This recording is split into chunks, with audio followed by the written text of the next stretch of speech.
Hello, everybody. You are in for a banger of a podcast this week. This episode is pretty sick. We got some great guests on. We did have a little bit of technical difficulty. My microphone started sounding like a robot at like the last 45 minutes or so. I did voiceover work for it to straighten it out. The first 20, 30 minutes of it, we are in a smaller kind of place, but then I end up swelling it out. And I get a little better at making our heads bigger as we speak. Just bear with me as we learn this stuff. This is all experimental, so I'm still learning how to do this. Just bear with me. It's a really good one if you want to just put it on and listen and work or whatever. It really is. It was fun to do. I'm not just trying to hype up something I did here. It really is informational and fun to listen to. So you guys check it out. Let us know what you think in the comments. And don't forget to check out the guys' links in the description. These are awesome dudes. You'll get to know them over the episode. And they got a lot of cool stuff for you to check out. So yeah, thank y'all for watching. And here we go. Welcome everybody. How y'all doing? We're here for the third episode of the Rare Candy Roundtable. I got three great guests again this week. We just keep knocking it out of the park with the people we pull in. This week's no different. We got three people that I love and respect. I like their content. I like seeing what they think, their opinions. I've enjoyed having them in our Discord. So join that Discord if you want to get in there and get in on some of those conversations. It's in the description, as well as all of their information. You'll get to know these guys over the episode. All of their information will be in the description as well. Add them up. Get to see if you're not following them already. I don't know what you're doing. So, yeah, just add them up. They'll be in the description as well. And we're gonna kick this thing off. We'll move around and let these guys introduce themselves. Bell, you go ahead. So, guys, my name is Bell. I go by Pokeball Card House on TikTok, YouTube, and Instagram. Just a little card shop, trying to be out of South Texas and do live rips on TikTok, trying to get into the YouTube content. So, glad to be on the pod. So, hey, what's up, guys? My name's Gabriel. I go by Gabe. I run the channel Gamba God on YouTube. I currently don't have an Instagram or a Twitch or anything, but those are all in there. I'm going to get that all situated very soon. And I'm really happy to be here with you guys. Awesome. What's going on, guys? I am Steve. SavsSavageRips is what I go by on TikTok. And also starting to make some videos on YouTube as well under the same SavsSavageRips name. Predominantly ripping on TikTok. Got a community going there. Having a good time with Pokemon, man. Let me tell you. So I want to spread out and start some YouTube stuff. A lot of you guys have already started in that. So definitely looking forward to getting into that as well. So. All right, excellent. Yeah, and like I said before, these guys are all awesome. I do consume all their content. Sav, I guess it'd be SavsSavageRips. I've been saying SavsSavageRips this whole time, and I'm gonna keep saying it that way because it is what it is. But actually, a little anecdotal thing. When I first started this whole adventure, I was just telling these guys before we started recording. I watched Pokey like everybody does. I watched a couple of Danny Phantom. I watched a lot of his stuff too, and I took the initiative and I was like, you know what, let's do this. So I created social medias and never had a TikTok, never had any of that. And one of the first mugs I see when I type in Pokemon stuff is Steve from SavsSavageRips. So, and he really knocks it out of the park. His content is awesome. His voice is awesome. His demeanor is awesome. The whole, as the kids say today, the vibe. Yeah, he passes the vibe check. So he was one of the first people I saw. I reached out to him instantly because I knew nothing about nothing. Like I just asked him a couple questions, like how do you do this, blah blah blah. What do you use for this or something? And he got back to me, man. He answered my questions. He treated me like a friend, And I you know how I am on this channel. I appreciate people like that. And the same thing honestly goes for these other two guys. I haven't known them quite as long as I've known of Sav, but these two guys right here, every conversation we've had has been, rewarding and informational. They're both warm and competent guys that are good at what they do. They're passionate about what they do. And I really enjoy, I enjoy having you guys here, man. I'm glad that you all said yes to this thing. And I'm being told by the chat that I forgot to start the stage. Thanks, guys. Appreciate you. This is what we MVPs. do. I'm leaving this in, baby. I'm just gonna type in pod. I should get like punished every time that happens. Yeah, like I was saying, these guys awesome. I respect them. Watch their content. I trust their opinions on everything. I can't wait to ask them a couple questions to see how they feel about a couple of these topics going on currently. And with that, we're just gonna jump into it. So the first topic is a topic that's kind of close to me. I actually made a video about it because I don't know. I think everybody has their own opinions about this situation and people involved in it. The first thing to preface it with is it was all a big misunderstanding. So the Danny Phantom Mystic Rips boycott situation. So what happened, if you don't know, Opossum Bud put out a video and he was kind of complaining about people that complain about not getting good allocations and not getting good numbers and about the supply issue with Pokemon. And, you know, he's complaining about them doing that, complaining about it, and still ripping it like crazy on their channel. So people like Danny Phantom, who ripped 700, 800, 1,000 packs, 2,000 packs to tell you what, you know, the pull rates are like and to master a set to give away. They kind of took that personally. So I know Danny did. He says he didn't in his videos, but it appears to me and it felt to me empathically, it just felt like he was taking it personally. And so guys like Mystic Rip, guys like Danny Phantom have said, you know, we're not going to open Destined Rivals like we have before. We're not going to celebrate it like that on our channel until the supply issue is handled. So that's kind of the situation. And you know, people like Danny Phantom and Mystic, um, they all respect Opossum Bud. So it's not like they're, you know, love lost, they're fighting kind of thing. It's just they felt kind of targeted. And Opossum Bud has since made a video saying, you know, I wasn't talking about them specifically, but we all have feelings on this thing. He also opened his chat up to bomb these guys. You know, even in that apology video, he still was like, "Hey, yeah, I'll let people in my chat talk bad about people, even if I know it's wrong." And that was pretty much him saying, "I vouch for that." He was silently apologizing, but in my opinion, still being shady. And that's just my thoughts on it. And again, he's complaining about people complaining and ripping packs. He's complaining about someone complaining and ripping packs. So, I mean, if you think the complainer is bad, then what is the complainer of the complainer like? That's just my thoughts on it. I was a little upset with Opossum because he didn't make a disclaimer in that first video where he's like, there are exceptions to the rule, like Danny Phantom. You know, guys like that are doing the Arceus's work out here, and it's okay for them to rip.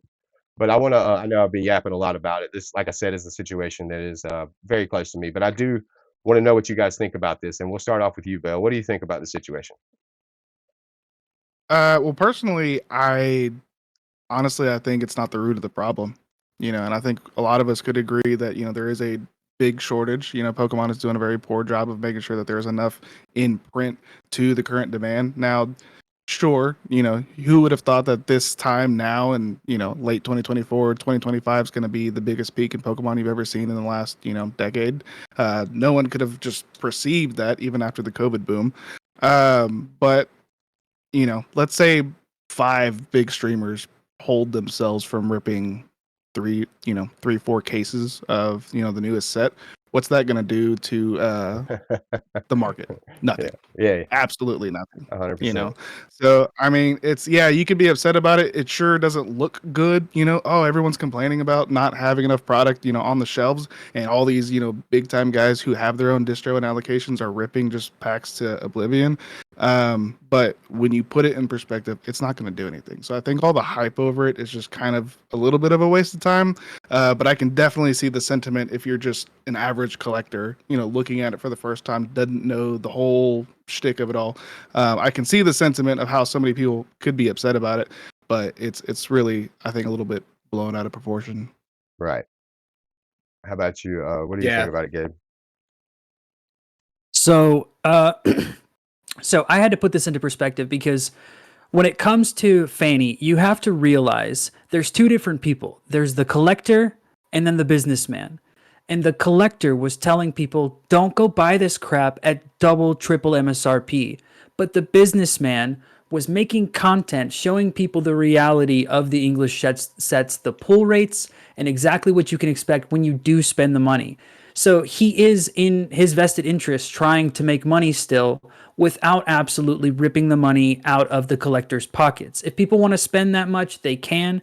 But he was directly, telling people, don't buy this set, don't open this set, because it's completely overvalued, and he's showing you why that value is too high when it comes to opening, say, 1,000 packs, and he only gets 5 gold cards, and he only gets 20 SIRs, and it's like, did you have a 0.2% chance out of 1,000 packs for getting an amazing chase card? So he was not only making money from his YouTube videos by showing that content in his business mindset, the collector in him was telling people, hey, this is not okay. If you want to collect cards, I'm telling you, don't go buy this stuff.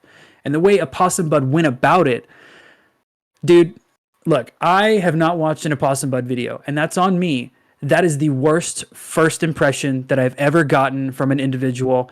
He went about it insanely wrong. The things that he said, the way he said it, I understand being completely transparent and honest, but the way that you word things is very important when you have a following like he does. Mm-hmm. And I don't up and attack individuals in this space where we're all a community of collectors who love the same thing. Mm-hmm. So I definitely don't like how that situation unfolded, and I feel bad for Fanny. You know, Fanny's a great fucking dude. He's an honest, sweet guy. You could tell he cares, and like you said, it did seem like he felt attacked. He had to make a response video saying, "Now I'm going to change how I do my whole thing. I'm not going to open stuff. I'm going to have people that I buy, that I sell to, open it, and then they're going to tell me the hit rates." Okay, you know what I mean? Like that's a really disgusting situation that happened that I really wish that there was a way to remedy it. Yeah. I mean, I've only watched a few of Possum Bud's videos. He kind of, I don't know. He kind of comes off a bit lazy on his reporting. I mean, he's not reporting. He just comes on and says what he feels. And you know what?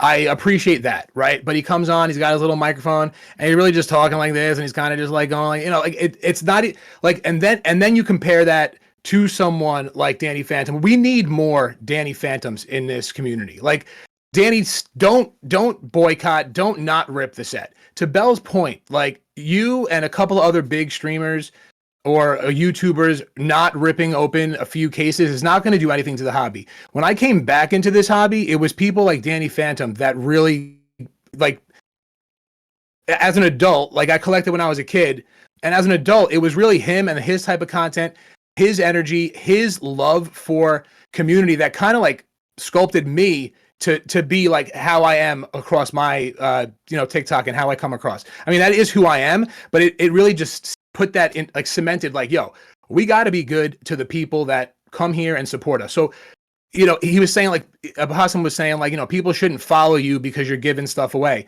Why not? They want the product. They clearly watch the video. So it's not like they're just there for the free shit.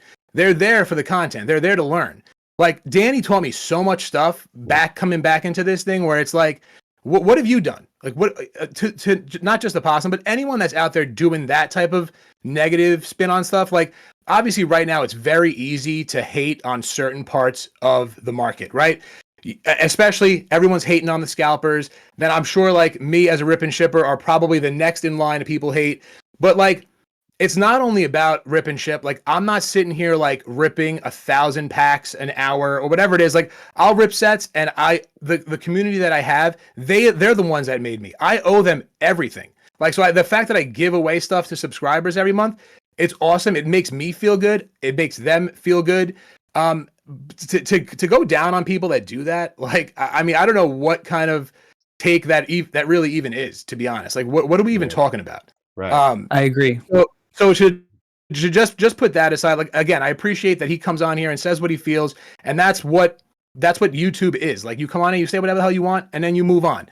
The fact that he had to come out, and then, like, it sucks that Danny felt he was attacked, and then the fact that he had to make a response video to that and say it's like the PokeRevs. And again, PokeRev is good for the community too. No matter what you say, dude, any type of light on this community, on this hobby is good. The reason why we're here is because of all the different parts of this hobby that made it the biggest thing it's ever been. Like, I just came in after the COVID boom, so I didn't even see any of that, right? And then to again, Danny Phantom was one of the first. I was here when he had 30,000 followers, subscribers, and he was trying to reach that 100K, and now he's like, dude, he deserves to have the 1 million subscribers that these other people have just because of what he does.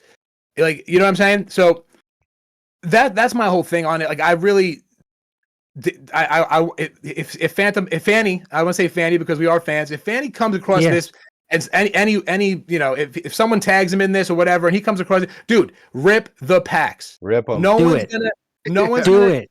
Listen, like I'm gonna try and get as much Destined Rivals as I can, because I, as a rip and shipper, want to give my community the opportunity to rip it. Like that's straight up it. So like the fact that Danny's doing it is he does it for obviously he's a business, but he doesn't really. It's not like he's trying to push people to his website all the time. He's simply just trying to show us what comes in the packs. It's all an Excel spreadsheet with the numbers, and he ripped this many packs. Like, dude, I could do that, but I don't have the time to do it, and he does it, and we like him for that kind of stuff. So rip the packs, dude. Like, what are we even talking about? Don't worry about it. Yeah, It's not going to make or break anything. Yeah. Like, we're not. No one's going to not get a booster box because Fanny ripped 2 cases. Like, whatever it is, you know what I mean? Like, Right. knock it off. Knock it off. yeah, and I'll Alright. watch the video happily. Yeah, right. Exactly. Even if I didn't get any, like I didn't get any prismatic, dude. You know how much that will be. Oh, did we lose Harrison? Oh, Looks like yeah, it. I think Harris just crashed. I'll hop right back in. All right. I didn't get any prismatic evolutions for. I got a case of ETBs. That was it. And that shit like that will make or break the flow of how how you're. What am I going to rip today? Right. So I had to make it work with the stuff that I had. But like to not get it, and then the only opportunity that I did have to get it, I had to pay an exorbitant amount for it. I wasn't going to do it because then that means I'd have to charge the people that I care about that much more to rip it. I wasn't going to do it. So I stayed with the stuff that I had and I made it work. I went from 2 nights a week to 1 night a week just so I can kind of stretch it out until Journey Together came out. But like, it's not gonna really make or break it if these people are doing it. You know what I mean? Like, again, if you're not gonna get it, you're not gonna get it. You might as well watch someone open it and feel some type of joy and whatever. And if I can get my hands on super premium collection, you bet your sweet ass I'm gonna hook these people up in my community. Really, like I told them that. I flat out said it. If I can get, I try to do a pre-order through the distro. It's my first pre-order. If I can get it, they're getting hooked up. Done. I'm not going to sell it over. I'm not going to sell it for 2 times, 3 times. I'm not. Like that's not who I am. That wasn't even the intention of why I started doing what I'm doing. So I do have like a little bit of a different take on rip and ship, but I will do whatever I can to get these people a good deal. And that's it. That's important. We need more of that in the hobby. Oh, you're the goat, Sav. Exactly. Yeah, for Yo, real, you dude. Exactly. You guys better stop gassing me up, man. That No, being Take said, Diesel. that being said, like that whole conversation there, what do you guys think about Pokemon Company International's statement that they just released about the new sets and about about printing the maximum capacity for all the new sets going forward and trying to meet the demand that we have coming? What do you guys think about that? I have my own thoughts on it. I actually have made a video about it already. I really do believe that this means something. A lot of people I've talked to don't. You guys have been in the hobby a lot longer than me. I'm recently back into the hobby, but call me naive. I really do. I think that the way that this fixes itself is if they go crazy printing these new sets. Everything from Surgeon Sparks onward, if they go crazy printing just those things and try to catch up with demand and put that stuff on the shelf at big box stores, on websites or whatever, then that will kind of it'll make some of the people that are jumping in for the quick cash and quick flippers kind of have to move back to shoes or whatever it is they did before. Yo-yos, I don't know. And then they can go back to printing older sets. Now, like I said, that's a very naive take to most of the people that I've spoken to, for me to feel that way and to think that way. And again, I am new to the space. I'm like a little baby 2-year-old, and I'm barely learning to walk here. So, but it still is my thoughts and my beliefs on it. So that's, I'm going to be honest about how I feel. But what are you guys' thoughts on it? I'll let you guys take the floor however you want. If you got something to say, you can jump in on these things. But go ahead, yeah. I mean, my take on it is, which I'm a new guy too. I'm not super long into the hobby. I've only been doing my streams and stuff for roughly a year, but I've have good success with it. But with that, when I was just getting started with the little access to product that I have, I got a glimpse of that. Oh man, look at all this product available, and it was a great thing to see. And then I could slowly, over as the months go by, Hold on a second. all Hold the on one product second. disappear. Hold on 1 second, man. All right, go ahead. Sorry to cut you off. No, but at the beginning, I was able to have a glimpse of all the product that was still out available from distro. And as months went by and the hype was growing and growing, you slowly see all that product disappear. Right. And it was a crazy thought to see because, as someone who was still new in the space as a business owner, you didn't fathom like why is there no product, why is nobody even from the business level, even from the distro access side, even able to get product. And turns out there was just some sort of severe undersight from the Pokemon company on how everything was getting produced and released to the other businesses across the country. Japan always seems to fire on all cylinders, so can't really consider that. But you've seen them go up in price too. But because of all that, you've had the statement that they put out a month or two ago about how I think when Prismatic was getting released, we know that we're short on demand. We need to print more and get more product put to people. And everybody already says even if they do that to maximum capacity, it's not going to be till late 2025, 2026 before you even see the benefit of that. And I think there's a lot of truth to that. And even with their second statement that they just released, last week, a couple weeks ago, I think it's just to give people more hope and to make sure, because you have a lot of people in the community right now who are disgusted with the hobby, and it's unfortunate. And it's sad. I would love to encourage people not to jump ship, because it's something that I'm enjoying, something my family is starting to enjoy, and there's a lot of good surrounding this hobby. However, I get people's frustrations. But as I tell everybody who I talk to about this, with times will change. Everything will come to its new equilibrium. If the printers start going to max capacity, it's going to take time for the product to start revamping on the shelves and stuff. But I do think in general it would be a good thing. But I do have my own doubts on how much it'll actually change the market, because two things really have to happen for it to get back to kind of how it was. The printers have to go up and the demand has to go down. I don't really see the demand going down in at least another year and a half. So depending on what the printers do and how much of the quantity it really changes, it's really going to see how the market really fluctuates. But I think it's going to be I hope I'm wrong, but I think it's going to be a rough another 9 to 12 months in the hobby. But I just try to show people the bright side of it. That was a good take. My take's kind of short, sweet, and simple on this. I'll believe it when I see it. As someone who has worked on contracts and worked with large, facilities and being the legal man for certain places, it's just jargon. You're just going to say what the people need to hear in order to keep your company's credibility at a reasonable state. And, they're obviously getting a lot of flack for the situations that are going on. But here's what we're dealing with. For example, Pokey released a short the other day. He said he got an insane amount of flack for selling his product at MSRP. He got a total of 10,000 booster boxes or something like that. And there was 50,000 people on the email list that got that email. So he only got 20% of what the demand is. So if the printers go burr, are they really going to increase it by 5x? And if that's the case, how are they still going to meet the demand of the newer sets coming out? Because those printers will be used to print these sets that are really low in population. And now the new sets that are going to come out, what printers are going to print those sets? And how are you going to get the same amount of volume that is that 50,000 that this one person is trying to fill the need for?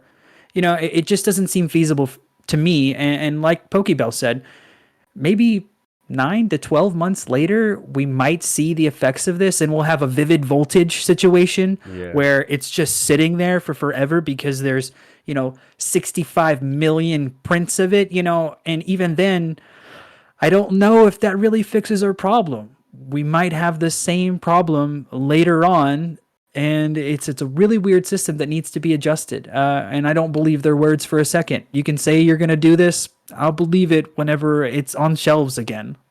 Yeah, I mean, I don't think that I don't think that printing to demand is the answer. I mean, it's a weird time in the hobby, right? Like we wouldn't be here. So let's just look at everything from like 10,000 feet. We wouldn't be in this situation if we didn't have a Surging Sparks. Period. Like that was the set that started this, right? Mm-hmm. And again, I think that if Prismatic Evolutions came out in in 6 months from now, and when are we? If it came out at the end, if it was the last set that came out in Scarlet and Violet era, we would not be here.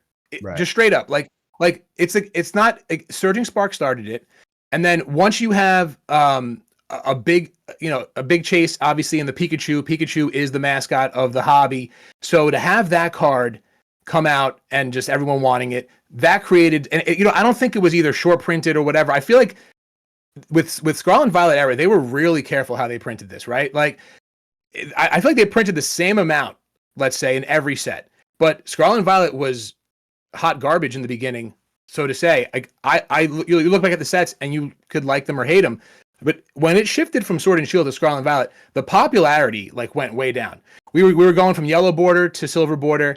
The pull rates were way easier. Like, it started off in Japan. Miriam was hot as hell. Came here, people were pulling 2 SIRs in a box. It was very different coming out of Sword and Shield, where you couldn't pull an alt art in however many booster boxes, to now when you're pulling 2 of the chases in each booster box. And it's fun that is fun for some people, but for the collectors of it, did not like it. Value of cards were not there. So for the first 4 sets of Scarlet and Violet, we were sitting there and we were cruising. We were like, oh, awesome. We're pulling beautiful cards. We're pulling what we want. And then boom, Temporal Forces came out as the 5th set, and the pull rates were down, right? Right. And everything was harder to get. And Temporal Forces is not really a popular set, in my opinion, with the Pokemon that are in there. Again, looking at Scarlet and Violet 1 through 6, now everything's up. But that's because of the state that we're in. Surging Sparks, right after that, you're going to come off of the hottest set that's been released in 2 years with a fucking evolution set. Like, what? Who in their right mind? And knowing, because Pokemon Company knew they weren't going to increase the output. So knowing, I don't care if you didn't know that Surgings was going to be the set. Going into an evolution set, which combine there's groups of people. I think it's bigger than Pikachu fans. Obviously, there's 9 total, right? There's Eevee with the evolutions, 9 total. Yeah. That coming after Surging is insane. So, and the fact that it was a specialty set, so no booster boxes, you had to get your product through collection boxes and all this. It's like that added all the fuel to this fire, right? And then that's the only reason why Journey Together is a $240 booster box. This set is good. It's a good set. It's got the trainer Pokemon, whatever. It is not worth that much. I'm sorry. Like, after going through and seeing how all this stuff has been trending and whatever, we're only here because of Surging Sparks, followed by that specialty set in the Prismatic Evolutions. And that's it. Like, I almost felt it when I was ripping the packs. I was like, the people in the chat were like, holy cow, like, the hit rates are good. And they even said it. Anything is good compared to Prismatic Evolutions. So the fact that everyone is trying to, and then everyone's trying to capitalize whichever way they can. And you know what? Whatever. That's your take. Go ahead. But I got Journey Together a week before release. People were selling the promos that come in every booster box for $100 on Facebook. This guy had about 40 of them. And I commented, I'm like, you know what? I'm giving this away for free on my stream tomorrow night. Like, I'm like, every booster box that we open up, I opened up 3 cases. And again, am I part of the problem for opening up 3 cases of Journey Together? No. I got 6,000 followers on TikTok. I'm a nobody. But like, people that came to my stream, I said every 20,000 likes, I'm giving away a promo. We gave away 18 promos that night. So someone's selling them for $100. Someone could have made $1,800, or someone could have given away for free. Like, what are we talking about? Yep. That's the only reason why we're here, because people are riding this wave and they think that every set is going to the moon. I mean, did we need a set like Journey?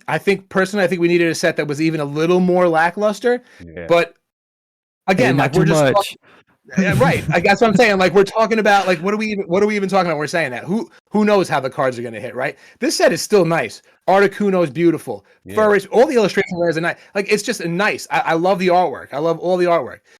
But you know, the reason why we're here is because of this. So I don't know about printing to demand being the issue. I just think it's like someone should have just known, like, we can't release all of these bangers. Like, dude, Destined Rivals is one set away. That's not enough time. That's not enough time. You know what I'm Not saying? at Like, and then all. what? Okay, so we have Journey Together, which, all right, cool. We introduced the trainer Pokemon. Destined Rivals going to this market off, and then what? What's after that? There's rumored Black and White era type. You know, there's rumors of Mega Pokemon this year. Like, dude, Pokemon is creating this hype because of, you know, it's like 151 sets, but like back to back to back to Right. back. Like, you can't do that without increasing the output because people are coming in. I wasn't even around for Black and White era. I don't know any of the Pokemon from it. I mean, I probably know them from ripping it in the past few years, but like I wouldn't know that that's from Black and White to say, okay, Right. fine. But or the Mega Pokemon even. But like Rocket, dude, like Yeah. the best thing they could have done was not call it a team. Like everyone was calling it the Team Rocket set. Yeah. In Japan, Gloria Team Rocket. Like if they would have done something like that here, forget it. Like it would have just been a nightmare. But printing to the man, I don't think is the answer. I think people just need to literally like strategically start to place sets. You know, Yeah. That's what. Yeah. And I 100% that's agree really with you yeah. that Surge and Sparks is where this all happened. I think everybody in the space, especially people that sell and do what we do, content creation and stuff, you guys know just from seeing everything, from doing the research, from being in the hobby every day and watching the news. Surge and Sparks kicked this thing off. Everybody and their mama, like the shoes. I mentioned that earlier. Guys that used to sell sneakers and shoes. That hobby kind of went, that money maker kind of went down, and this one was going up. So those guys kind of jumped ship and jumped over here. They saw Butt Pikachu selling for $500, and they were like, "Let's go!" And then, right after that, like you said, you have, Terrace Festival coming out where you got 9 different dogs to focus on that these people will absolutely pay top dollar for if it's in the best condition or if you're somebody who's trusted or whatever. And you have, like he said, people off Journey Together making $1,800 off of that one card. It's ridiculous. And now I am of the opinion that Journey Together is awesome. I love the set. I think it's got a lot of great cards. I slept on it. I thought going into it, like I was like, I'm not going to care about this set. I do pick my sets now. I pick what set I'm going to invest in, what set I do it ahead of time. I'm like, this is going to be a set I only buy singles for. This is going to be a set I only do this with. But Journey Together is one of those I kind of had written off. You know, like I might get 2 or 3 cards from it. That's it.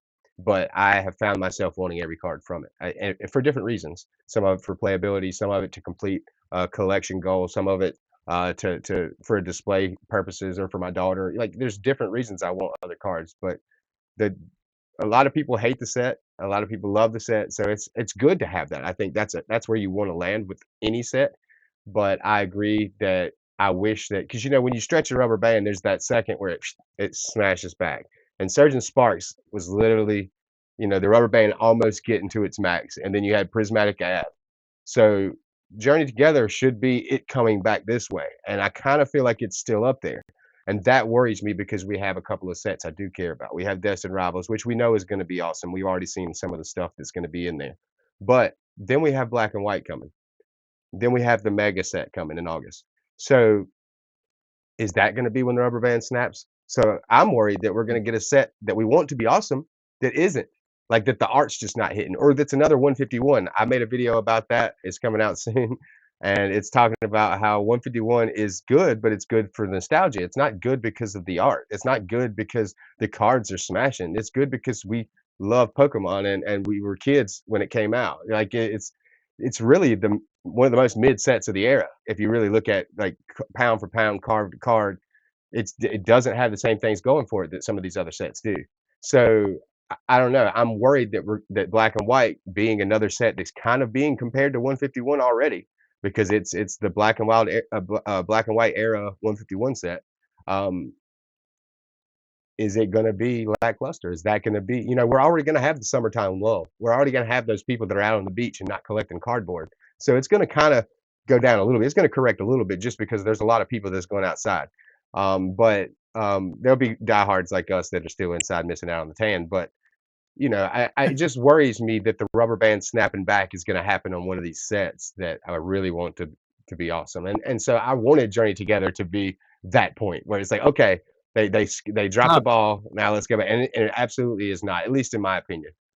Dude, Now, Yeah, what's that? Hate to break just what like yeah, if I could add one more thing, like nothing is gonna snap this rubber band. We're rolling right into 30-year anniversary. Like Yep. it's not even gonna this is insane. I mean, if something big happens with the economy or whatever, right? Like obviously people have to have money to spend on this stuff. That would be like the biggest thing, right? But like, dude, looking ahead, there's no way. I came in right at the end of celebrations. So when I came in, I went with my kids and we mastered the celebration set. Small set, fun set.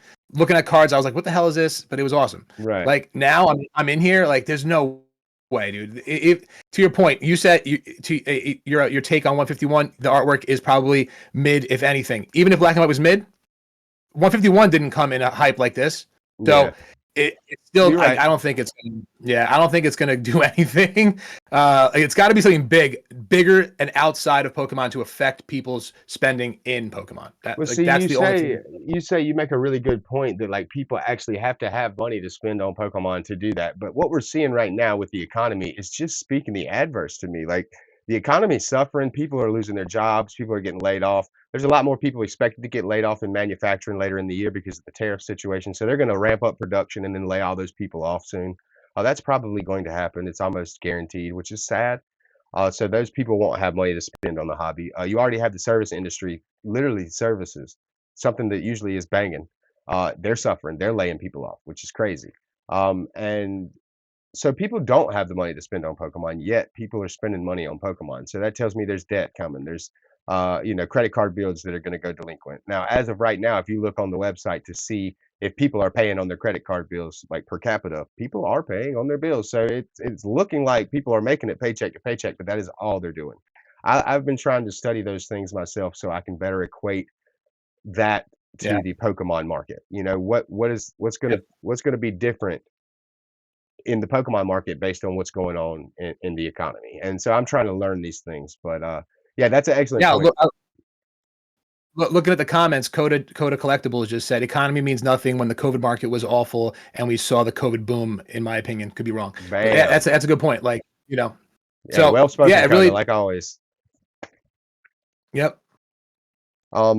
So we'll move on from that one, but it's pretty much in the same vein. We'll talk about the Destined Rivals drop. So how did you guys fare for the Destined Rivals drop?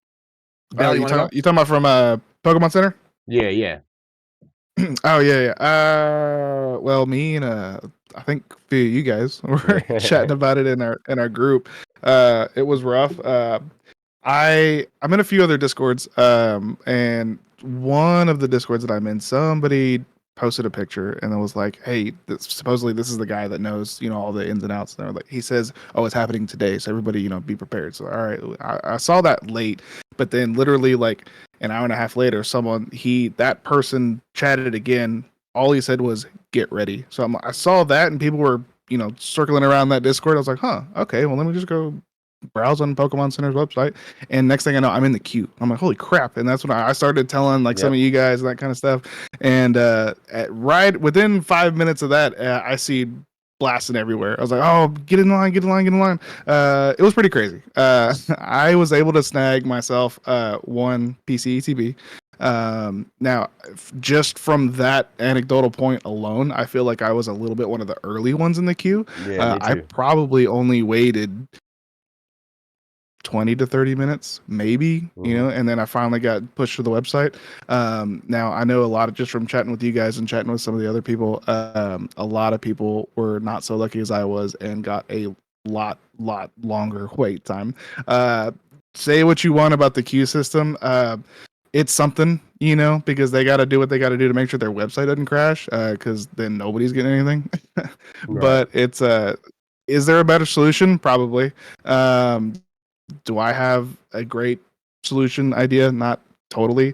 I was able to snag myself one ETB, but even with my opinion of me being one of like the earlier ones that were able to get in, everything else was already sold out. So if that tells you everything else, the only thing that I could see that was available were the PC ETBs. And from what I can hear, the PC ETBs were selling quite long throughout the day. So Yeah. even to the afternoon hours, they weren't even sold out. It was So like 5 or 6 either hours. I think. Right. So even that, it was like, did they decide, oh, we're just gonna, print way more PCTVs and let that? And then there was the whole debacle over people waking up the next day and seeing their orders getting canceled straight from Pokemon. So it's like, Right. okay, what's going on with that too? So I think they do have a little bit of figuring out to do with their online processes. To say the least. Which you would think a multi-billion-dollar company would have that squared away, but at the same time, we haven't seen this happen before. They haven't had this issue before. So you can gripe about Pokemon and their crazy website issues all day, but they haven't gone through it either. So they're Right. also learning how to combat this crazy popularity in the hobby. And 2 million people were were on the website at a single point in time. Yeah, so it's crazy. I don't really have a good solution as an idea, but I just think it's absolutely insane. Yeah, as a just as a kind of like a foundation for the rest of this line of questioning, I think Fanny's data on this was 60% of the people that he polled about it did not get the product. That's the PC ETV, and 40% of people did get the product. So, and most of those people were in the line for 6 hours, so 5 hours, and like me, they got booted, they got kicked, they try to log back in, continuously refreshed and stuff like that, which really does pose a problem with these bots. I don't want to step on any of you guys' toes to speak. So, why don't you go ahead, Gabe, and tell us how you feel about Bro, I got wrecked. So I got wrecked because I work like an absurd amount. I work 6 to 7 hours in the morning. I get an hour break in the middle of the day, and I go work 7 hours somewhere else. So I'm working all the time, and because I'm working, I'm actually driving a lot for my work, and I live in the mountains. So this connection is a little spotty. So I would get in the queue, and I would lose connection, and then it wouldn't tell me that I lost connection, and it would sit there and say, I'm in the queue, I'm in the queue, I'm in the queue, and then I wouldn't get pushed through to the line. Or if it did reconnect, I would get put at the back of the line like I had just got to the page. Right. So I got absolutely wrecked. I got absolutely nothing. No. So yeah, it was a sad day. It was a sad day for your boy. I think one of the things that was really creative that actually Pokey had actually mentioned was not naming it after the product when they list it. Yep. He was saying he was going to name it like Dog Water Bowl or just a bunch of random numbers. And then that way the bots don't ping, hey, this shop just listed this exact item that's in our ping registry.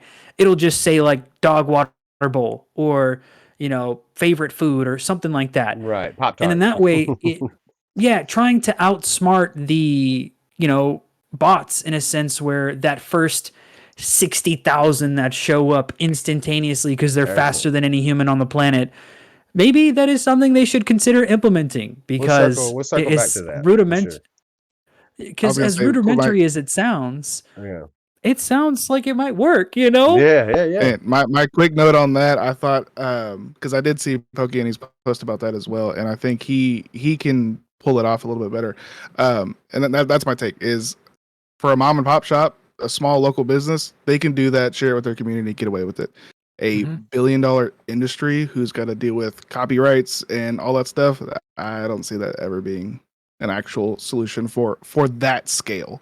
For one of us, or small-time businesses with their own personal websites, sure, but multi-billion-dollar company, that doesn't seem realistic to me. Yeah, true. That's fair.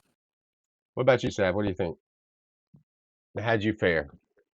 Yeah, so I ended up, I mean, I appreciate that Pokemon is trying to do something with the queue. I mean, as long as they're not being outsmarted by the bots or whatever. But the queue sucks. But unfortunately, that is the time that we're in right now. Like we can't just allow people to go on there and buy everything, and then people that want to collect can't, or people just want one, they can't. So I did get one. I did get the email afterwards, so that which I didn't even know people were getting them canceled, but I did get the email as well. Now I work at a computer, so like not everyone, just talking to Gabriel just said the same thing. Like he doesn't have he doesn't have that, right? He's on the move or whatever. Like so many people are on the move, or they're just doing stuff. They didn't even see that it went live, right? Like there were people that were speculating on Thursday. Oh, like according to my research, like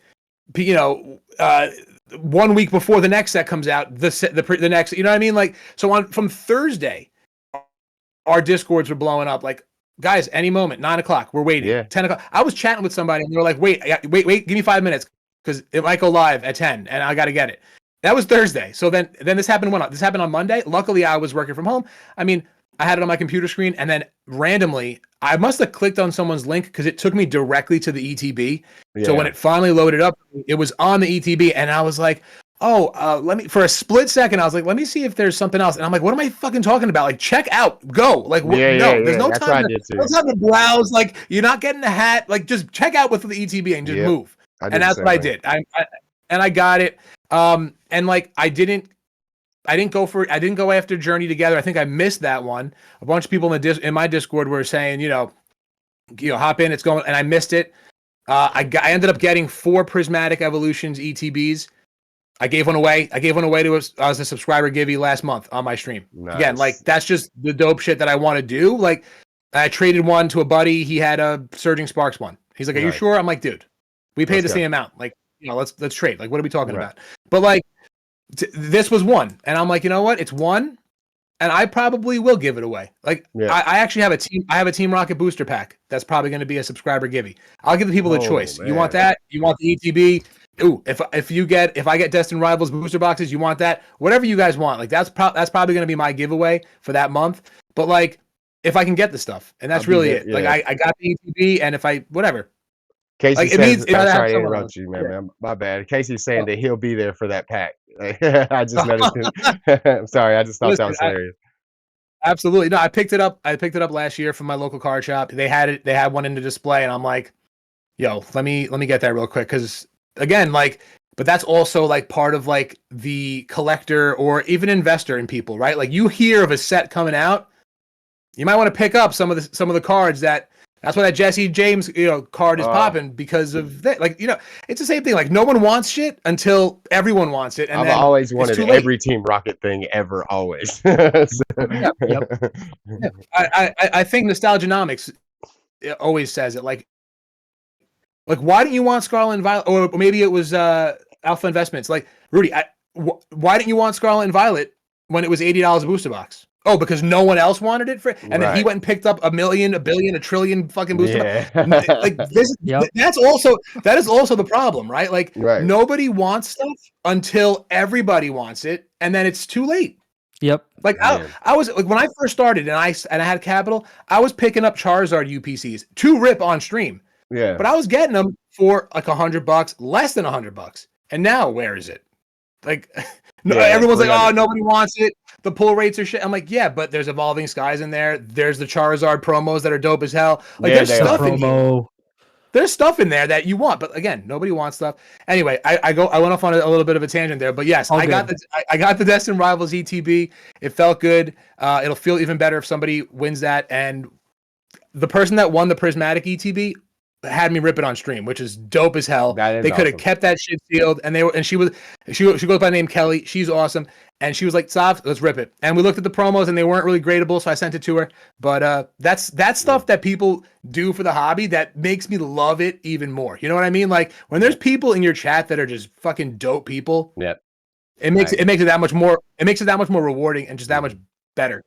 Shout out to Kelly, dude. That's awesome. Like Kelly, you said that's awesome. Shout out to her because that is the awesome thing to do. If you're in the chat of these streams, dude, these guys do work hard. Especially, hopefully, you're in the chat of somebody who's good at this stuff. Don't be in the chat of dope. Come on. Real quick, I do. Sorry, I want to plug her. She owns PokeDream.net.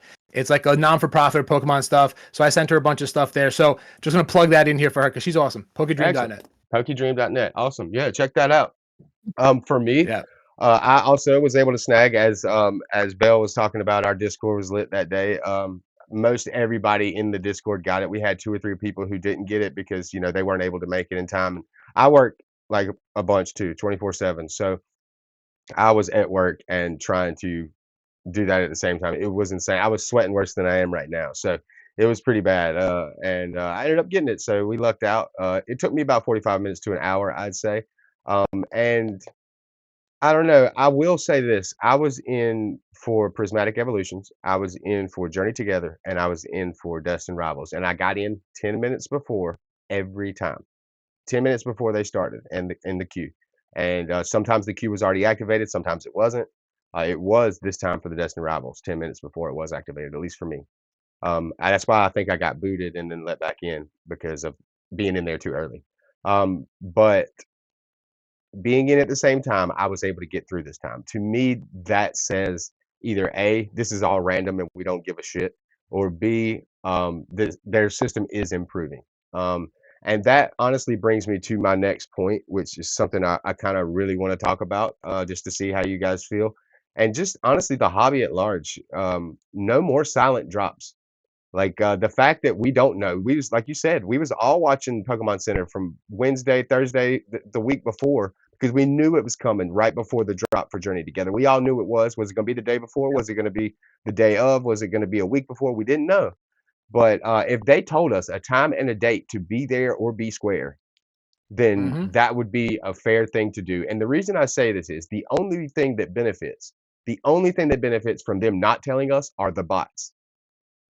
That's the only Yep. thing they benefit because they're able to scour and watch 24/7. They don't have to sleep, they don't have to work, they don't have to eat, they don't have to watch their kids, nothing. So they can sit there all day scouring and dragging the waters to make sure nothing's dropping.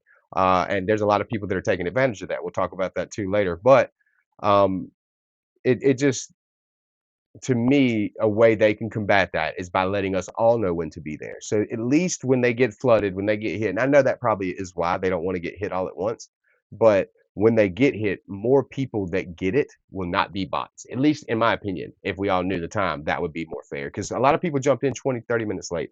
And I mean, what are you gonna Yep. do? What are you gonna do? But if Yep. they would have Missed out. known, they would have been there. You know what I mean? So that's what I mean. How do you guys feel about that idea? What do you think about that, Bill? I think it's a good idea. You're still gonna have bots no matter what, even with that, Yeah, which is the unfortunate side of it. But I always say it's the bots and the scalpers and everybody talking about, oh, everyone's just scalping and everything, and when I'm not streaming, I do spend a lot of time in other people's streams doing rip and chips, that kind of stuff. You have a lot of people hopping in right now and just pointing fingers, calling everybody scalpers, calling yeah, everybody, oh, buddy. you're just doing this for the money. It's Yeah, it's now, tough. like I said, it is tough, even for all the creators out there. Because product is hard to come by no matter who you are, whether you're a collector, whether you're a business owner. It's tough. But the bots and the scalping and all that stuff, it's I just go back down to it's a symptom of the problem and not the root of the problem. Excellent. Pokemon's got to fix it, and Excellent. only time will tell what they're gonna do. That's Yep. a great take. I couldn't agree more. I do think that it lies in Pokemon's hands. We're all the same, and whether scalper, seller, collector, I don't care if you're an investor or what you are, a rip and shipper. We're all the same. We are all symptoms of the same thing. And I like to think we're the root of this hobby that can bring connection to people and all this other great altruistic stuff. But a lot of people treat it and see it as something completely different. And that's on them. That's fair. They have just as much right to the hobby as I do, and the fault lies within the corporate side of things, within distributors holding back product and doing second, third wave bullshit with Pokemon company not knowing demand ahead of time when they have billions of dollars in a whole room full of people that are supposed to analyze this stuff. That all that stuff goes with them and not with a scalper, not with because I've seen collectors clear out a target like they were scalpers because they were scared the next guy was a scalper and they Right. wanted to make sure Right. that they got it all. So that's no different to me than a scalper. You're the same thing. And I'm not hating on either of you. I love this hobby. I want everybody to get the chance to do things. And if you choose to be scummy, I don't care what walk of the hobby you come from, you're choosing to do that. So it is, like you said, Bill, a symptom of that main cause. That is a great way to look at it. I'm sorry. I just wanted to express that. How do you feel about it, Gabe? Honestly, so 763 Collectibles tried something like this, where they set an exact date, an exact time, and said, "Hey, this is when it's going to show up." And this just two guys in the Midwest. It's two brothers, and they run a store, and so they're obviously not going to get the type of allocations that other big names are going to get, or even Big Daddy himself, Pokemon Center. Um, and they sold out within minutes. But I was able to be on the site, click on the thing, click add it to cart, and try and process my order. And I still had the opportunity to get it. It may have sold out before I finished the order, but I was there on time. I added it to my cart, and I definitely tried to buy it. So I think, actually giving us a time, hey, this is when it's all going to go down, would at least give people a better opportunity to at least try. Because I feel like that's what's really more frustrating than anything. People aren't even getting the chance to attempt to get it. It's just gone. Right. And that's very discouraging. That's really demoralizing. I got into this right after Twilight Masquerade, and I was like, this is amazing. I can just get these amazing artworks. This is awesome. And then Stellar Crown came out, and I was like, oh my God, look at the Squirtle and, the Bulbasaur. And then boom, Surging happened. And I was like, what's going on? What is going on? I was like, there's no way this is normal. Yeah. Exactly. And so I think what's really more frustrating as someone who just wants to collect shiny, fun cards is just not getting the chance to. Right. It feels like there's a gate stopping people from entering the community. There's a barrier, and it's a financial barrier. Mhm. And it says, oh, if you want it, you're going to have to pay Jim Bob down the road $300 for an ETB, buddy. Like, there needs to be more opportunity. And I think saying, hey, this is the time, there's your opportunity, would definitely help. Absolutely. Yeah. Sorry. Yeah. I mean, like, if you tell people, I understand what you're saying. If you tell people, though, I think it'll just make it worse. Like, just think about, I don't know, if someone's going to be signing autographs at the store down the street that no one's ever at, what's going to happen? Everyone's going to line up there because you told them when and where. Yeah. Like, I just think that they need to continue to limit things. I don't know if they need to experiment with, I forgot what country was doing it, where they were ripping slashing, whether it wasn't just ripping the plastic off, but slashing the top, something like that. Because one of my buddies that also sells on TikTok, South TCG, just plug him right over here. Mm-hmm. He gets a lot of like backlash when like an ETB has like a hole in it. It's like, bro, like that's how it came. Right. That's because you want it sealed perfectly. Like this is not it. You could buy it from Pokemon Center and not get it, and it might have a hole in it. Who knows? I've done that. I've done that. But there are people, and I get it, that want their stuff mint perfectly sealed, and they need to buy. That is one. I forgot what country was doing it. Was it Singapore, Indonesia? Yeah, Singapore. I don't know. Whatever. Singapore. So like, if it means that it won't be scalped, at least to those people that want everything like that look perfect, then slash the top. I heard that people in stores, I think, was it Bensonhurst Collectibles? I don't know. These guys that in New York that sell out of their store, I think they were taking the plastic off, something like that. Yeah, whether you it's controversial. If you wanted it for MSRP, we're taking the plastic off. If you want it with the plastic on, it's going to be at market or whatever. And that's kind of a way to, curb the people that are coming there that because will they know those sell people are just going to resell it. They know they're just going to resell it. Yep. Yeah. Exactly. So that's what happened to my that site. It got ate up, and those people resold the product. Yeah. I mean, the people that did buy my stuff up. It's a combination of things, right? Like I did the same thing. Like when I put I think it was Journey together. When I did case breaks, and I made it known to the people in my Discord, and I put the product up on TikTok as a binder, and it was $150 binder. No one's buying a $150 binder, but I mean, I guess if I called it whatever, bots would have eaten it up, similar to what we were talking about earlier. But like, I told them, hey, go, and this was before the Pokeani stuff, so it's something similar. Go buy this if you want to get your spot. Go take this, and you got your energy. I do energy breaks a lot. That's mainly my thing. So, and then they picked that up. But there's got to be a combination of things. Now, it's so much more manageable and doable for someone like me or even Pokeani to do. But you look at Pokemon Center's volume. There's no way.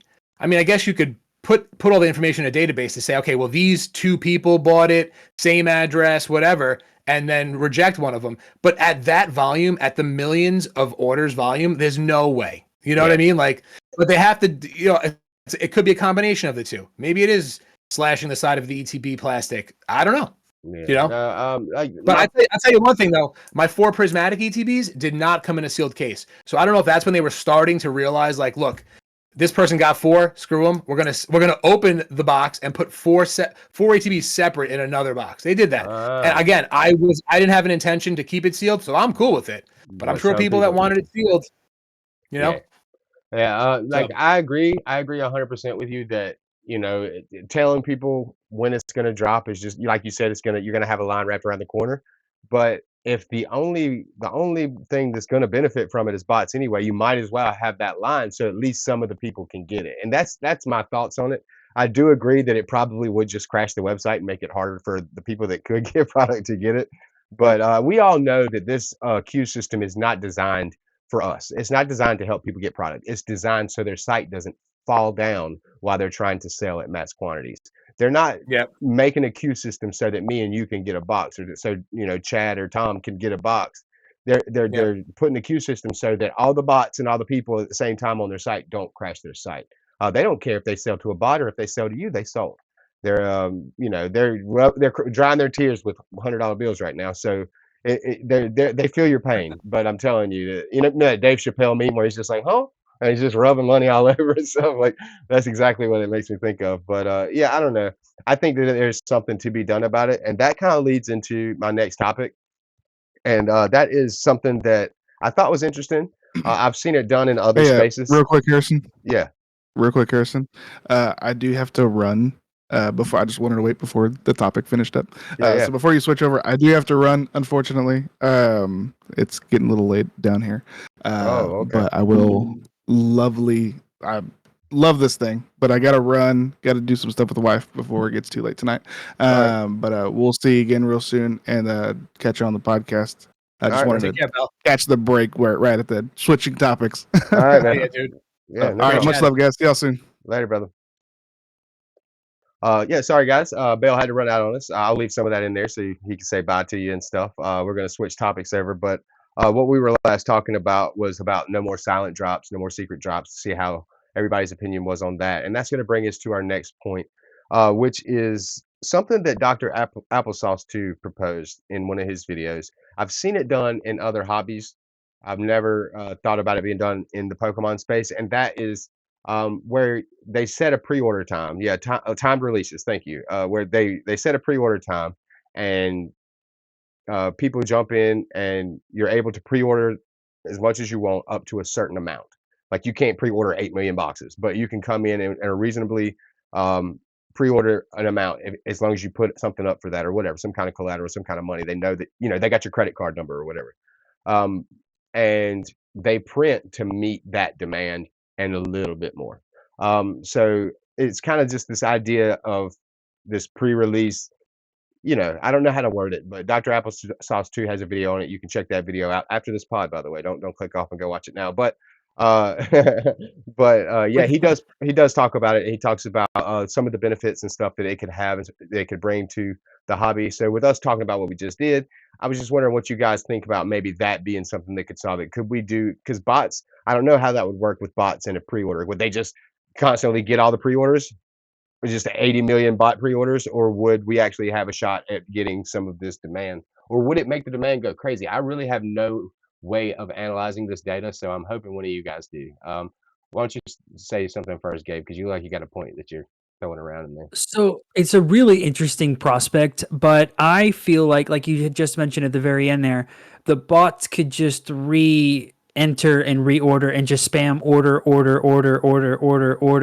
and at speeds that me, Sav, you can't do. Right, And so even if there is a maximum threshold, I mean, you could still be dealing with the bots snatching up 60% of it because they're just able to order that fast. right, And that would need a lot of fine tuning, whether or not it's you have to have a registered account, we have to have like a scanned ID to make sure you're a human being, already have your address registered. right. They might even get government with it and be like, you need 2 pieces of mail and make sure that it's an actual address, maybe something to just really crack down on the fact that a bot can just keep hitting the order button. Like a Pokemon, like a library card, but with Pokemon where they have your information, but they give you a number, and that way they could run lottery. Wow, dude! Like they could run lotteries and Yeah. match it to your card without even notifying you. They could just be like, "Hey, we ran a lottery today. Here's the email you won."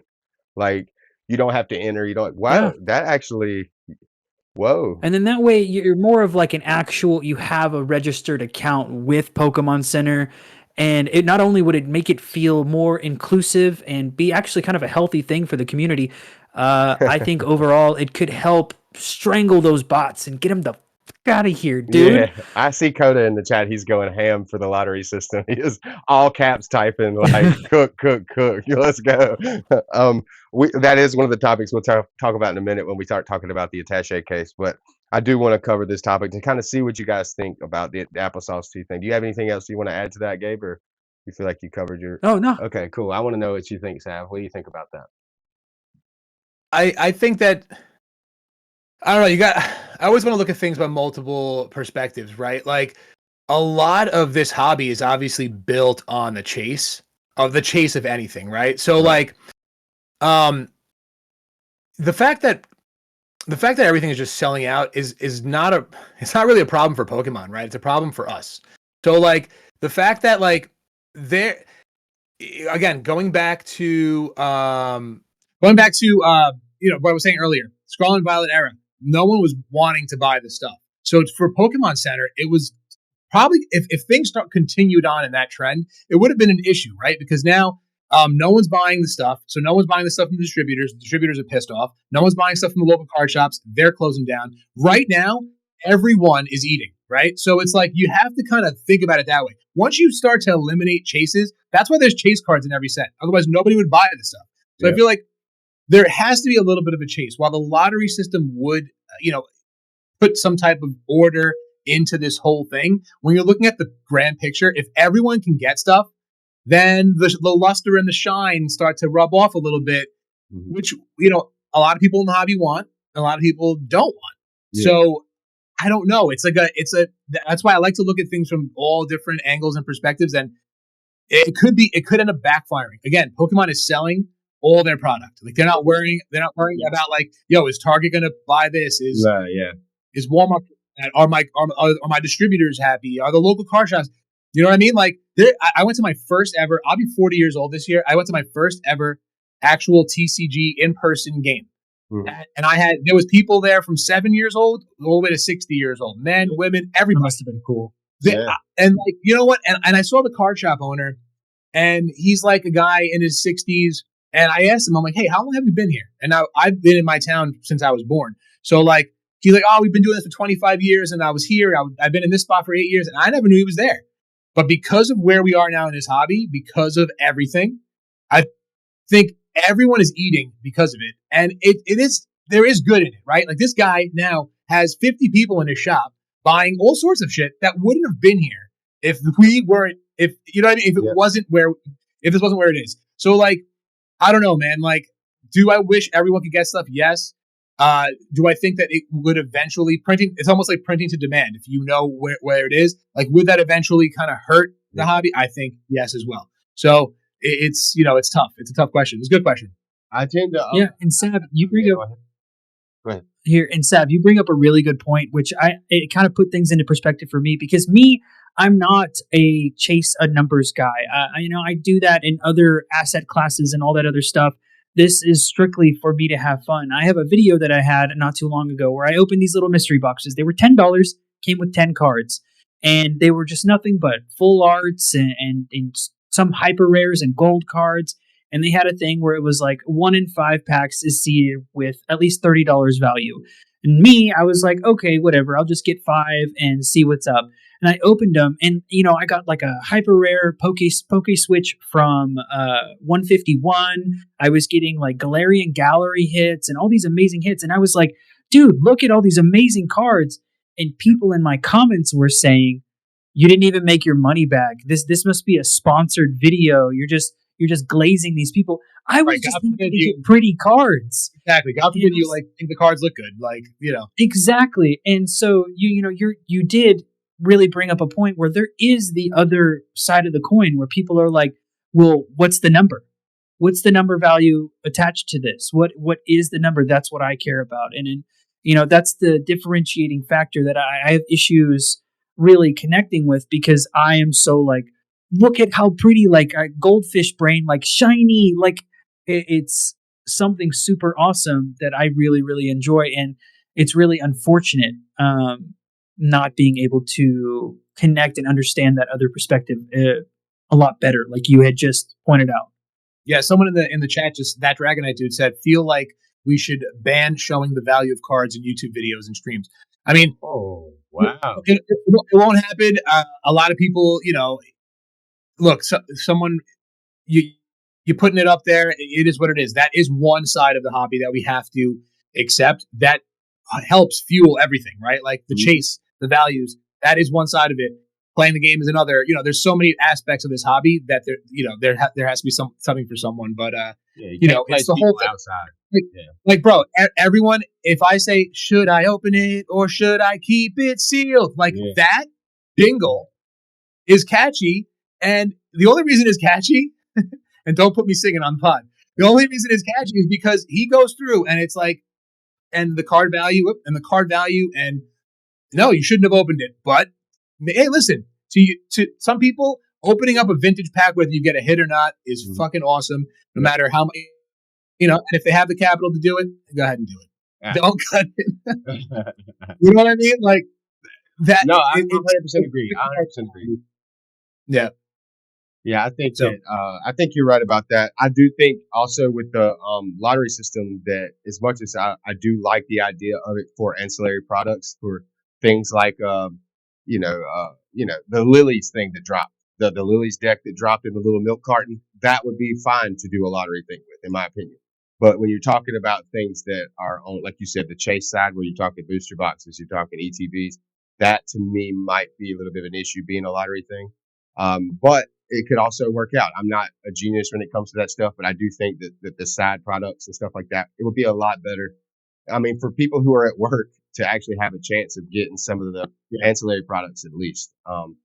But the diehards deserve to, I guess, in a way, to get the ETBs and stuff like that, because they literally are trolling these sites. They're doing the work to get that stuff, to make sure they're chasing it. They're achieving that dopamine hit of getting that ETB when they sat there for a week refreshing a page. So they released something last Thursday. I swear to God, they were testing the server. Like they knew people were going to be there those days. That was the point. They put something up there, and I was like, "Yo, like, what did they? What was this?" And I feel like they were just like, "All right, if 1 million people are coming to this site at once, let's see what it could do. Let's see what And then here we come Monday, and then Destin Rivals ETBs. I see a bunch of people from my Discord in here, and I know Scottish got some. I got one. I don't know if Chavo or AppCard got any, but everyone's announcing it in all their Discords. Everyone's getting the information at the same time and then going to one site. It's not like, you know what I mean? Like, I mean, that's the thing too, is that those Discord, everybody is jumping on these products, dude. And I don't know, it just makes it harder and harder to figure out what the right path is. We don't want to put nobody out. We don't want to say this person shouldn't be able to get it because they're getting it for X reason or Y reason. It's a hard call to make, and I don't envy the people that have to make that call, even though we already talked about this. The people making that call don't care about the average consumer. They care about that number. And it's just my opinion. I was just thinking of something. I'm thinking of other companies that pre-order stuff. I'm a big Apple fan. Like it happened when the iPhones would be released, right? Like iPhones go up for pre-order, but the one thing that I started to notice on there was, and I don't know if it's because Pokemon promises things on release day, and that could potentially add to the problem. But like once you start ordering a certain iPhone, the ship date starts to slip, right? So like you're not going to get it, and that might deter people that always want it at the beginning, the day it drops, so then they could resell it, right? But like if I'm going to get mine in 3 weeks, if I want it, I'll take it in 3 weeks. I'll take it in a month. You know what I mean? No, so maybe they start to implement like a tiered rollout where like, all right, we're going to have this many available on release, and then it starts to slip, and it could slip 2 months. Like that's happened before. And we're talking about Apple, the biggest company in the world. Like, you know what I'm saying? Like That is there's an interesting point. And honestly, I'm sorry to cut you off there. My bad. But like Yeah. Warhammer, everybody knows I do Warhammer as well. I got tons of Warhammer stuff. Mhm. But like that's one of the things that they do. And I ordered some Lord of the Rings stuff from them and waited almost a year to get it. And they'll tell you when you're ordering, like, hey, you'll get this in December. And it's like, bro, I'm ordering it in January. You know what I mean? But like they will let you know that. And it keeps scalpers from being able to resell it at certain prices because you know the date is going to drop. You can get it from this date to that date. So they don't know how to price it on the secondary market and make it viable. So it ends up weeding those people out.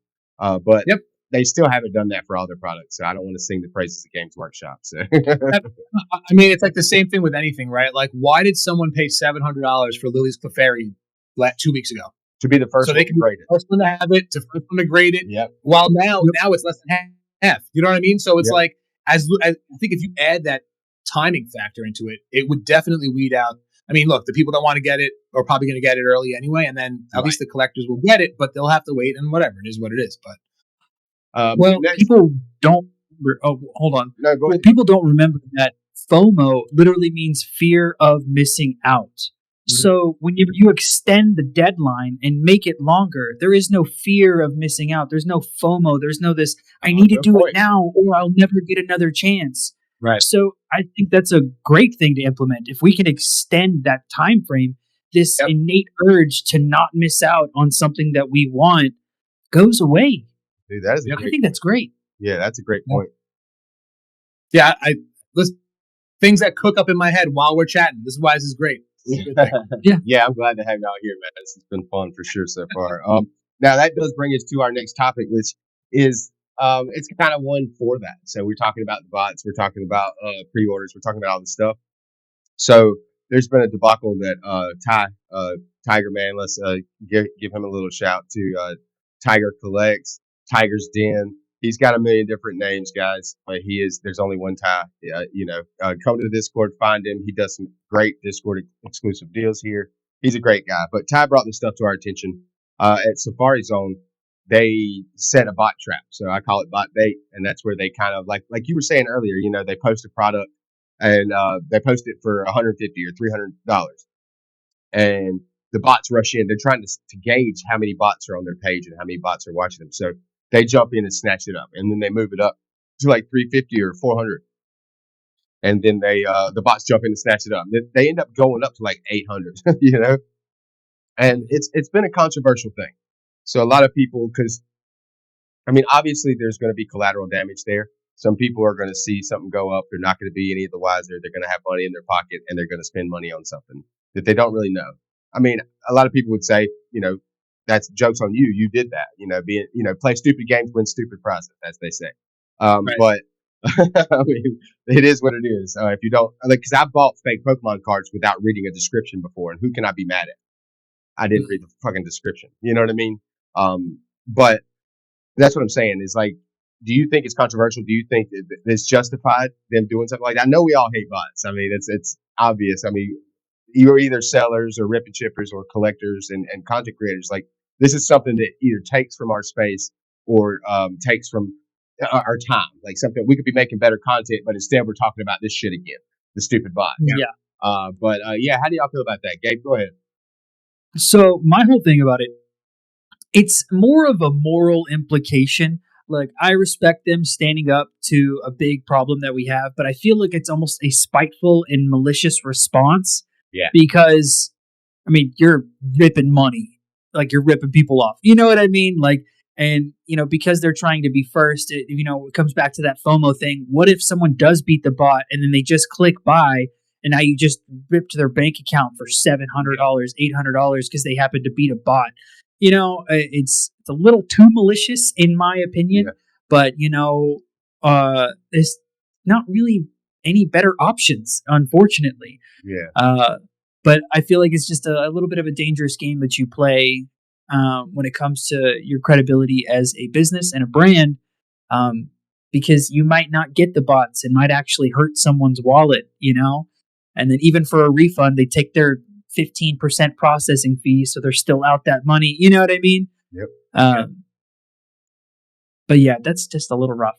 Yeah, one of the things that I have written down here is, and next to this point, and I was just scribbling and circling around it, is the eBay people that do the same thing. That it's a cash grab, but they're posting a sticker of something, and they're like, "Hey, buy this thing," and they're saying they're doing it for bots, but really we know they're just scamming money. And they put somewhere that, hey, this isn't really what I'm listing it at. Like, we know it's kind of a scum, like you said, malicious intent is behind that. Yeah. They don't care whether they're getting a bot or whether they're getting a person with their money. They care that they're getting to rip somebody off under the guise of doing something altruistic in a sense. Sorry, Sam, I didn't really jump in front of you, but No, you're good, man. Yeah. Good. I like that you brought that up because I forgot what product it was. Maybe it was, I don't know, Xbox 360 or something. Now we're talking, I don't know, 20 years ago, right? And I think someone sold the box, or maybe it was PlayStation, whatever the PlayStation was. Someone sold the box for the same amount as the actual product. Yep. And it's like, you know what? Ever since then, hey, listen, remember that. Ever since then, I make sure I read the shit out of every product. I'm gonna let you guys know, every time I get a package from someone, I put my phone on record and I record that package opening. That's a life hack for all you guys. Make sure you record every package you buy from eBay. I mean, Amazon's great. Like, a lot of these other companies, you don't have to because they're really good with returns. But like eBay, where you're buying shit from people, always Facebook Marketplace, same thing. Phone propped up, show who it came from and what it is. But like, so ever since then, I make sure to check all the listings. I am fully for what Safari Zone did, and did that with that. Like, honestly, you know what? You're gonna try and come in here, and you're gonna try to take advantage of it. Whatever. Do they fully expect to make the fees on that? 100%. Again, they're a business. They're the ones that are providing things to people. They usually have good deals, right, on stuff. They are always trying to like do some bundle deals, I feel like, and it's reasonably priced. I mean, right now, nothing is reasonably priced, but I remember like when I was getting into the hobby and I was looking to get stuff, they did have stuff. So, if my local card shop did that on their website, go all for it. Go ahead. You know what? And Pokeyani did the same thing where, he made sure, he was like, yo, you guys try to come around this policy and process that I'm trying to do, screw you, and you're going to pay for it. And that's it. Right. So I'm for it. Yeah. I mean, excellent points from both of you. I think that's awesome takes on I mean, like, I couldn't ask for better responses as far as getting both sides of the fence. And that's honestly why I'm glad I got you two guys here right now. Is one of you is, I'd say, a YouTube success. You're doing things the way that I would like to be doing, and you garnered a following. I watch your videos. I would love to be where you are, Gabe, in the YouTube side of things, and I'm getting there. I'm not saying I'm looking over the fence. I'm just saying I'd like to be where you are, and I trust your opinion on YouTube topics, is what I'll say. And when it comes to Sav, we all know that he's the GOAT of TikTok. Like, there really is nobody. There's nobody else on TikTok that does what you do the way you do it. I know, stop gassing me up. Yeah, it's hard to take compliments, bro. And I mean, like, I am a little biased because you were like one of my first experiences trying to reach out to content creators in the space. You kind of birthed my love of doing that, like, because of that interaction with you. Now, look at the Discord. I've done nothing but contact a bunch of content creators and been like, hey, bro, come join us. And now look at what we got. So, like, it really blossomed into something brilliant. And I couldn't be more happy about that, by the way. But that's why I'm glad I got y'all here, because you do bring two different backgrounds, to the pod. And I know that, Sav, that's something that we want to talk you into is moving to YouTube, maybe doing some YouTube videos here soon. You could speak on that a little bit later. But I do want to kind of do different opinions on different sides of the fence. That's what we're going to go for now. So, like, right now, the first topic I want to jump into on this side would be TikTok versus whatnot. I know that, Sav, you probably got some excellent points to make on this. As a content creator, I know Gabe probably has some excellent points to make as what we see, what our opinions are as people look from the outside looking in. From making content about it, watching other content creators in the space speak on it. So Gabe will have a good perspective on that, I'm sure. And I know I want to let you go first, Sav, because I want to hear kind of what you feel as like, really, in my opinion, the best rip and shipper. What do you think? What do you think about that? What do you think about TikTok versus whatnot? I know which one you choose, but why not whatnot? And what do you feel on that? Yo, real quick, I don't deserve that, man. And I'm in the chat here. I'm an emotional guy. I'm getting like Scotty put Sav created something special. I would be nothing without these. So, with that aside, but thank you, honestly. Like I keep telling you, stop gassing me up, and here you are gassing me up. So, dude, so I was on Whatnot. Right after, and I will talk about this whole journey on YouTube. I've started to put some thought process into it. Yes. What my first YouTube video is going to be, and I will plan this whole thing out. But I was on Whatnot right when I got into the hobby. I found Whatnot. This was got back into the hobby rather. I found Whatnot, and I found myself on there quite a bit. Like I was watching people, I was watching how they move, what they do, and I learned a lot of like my, I guess, screen presence, but not really. And then like just being like an extrovert and just like energy at 100 every time. Being from New York, the accent, all this funky shit. Like it's just like the music, everything is a vibe, right?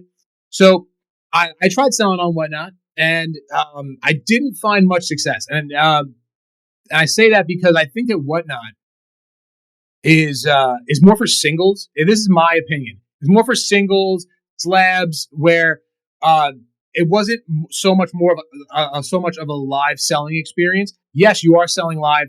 It's almost like it was a live eBay, right? That's exactly what it is. You can bid on shit right there, and you can whatever. Right. I was going in on a bunch of stuff.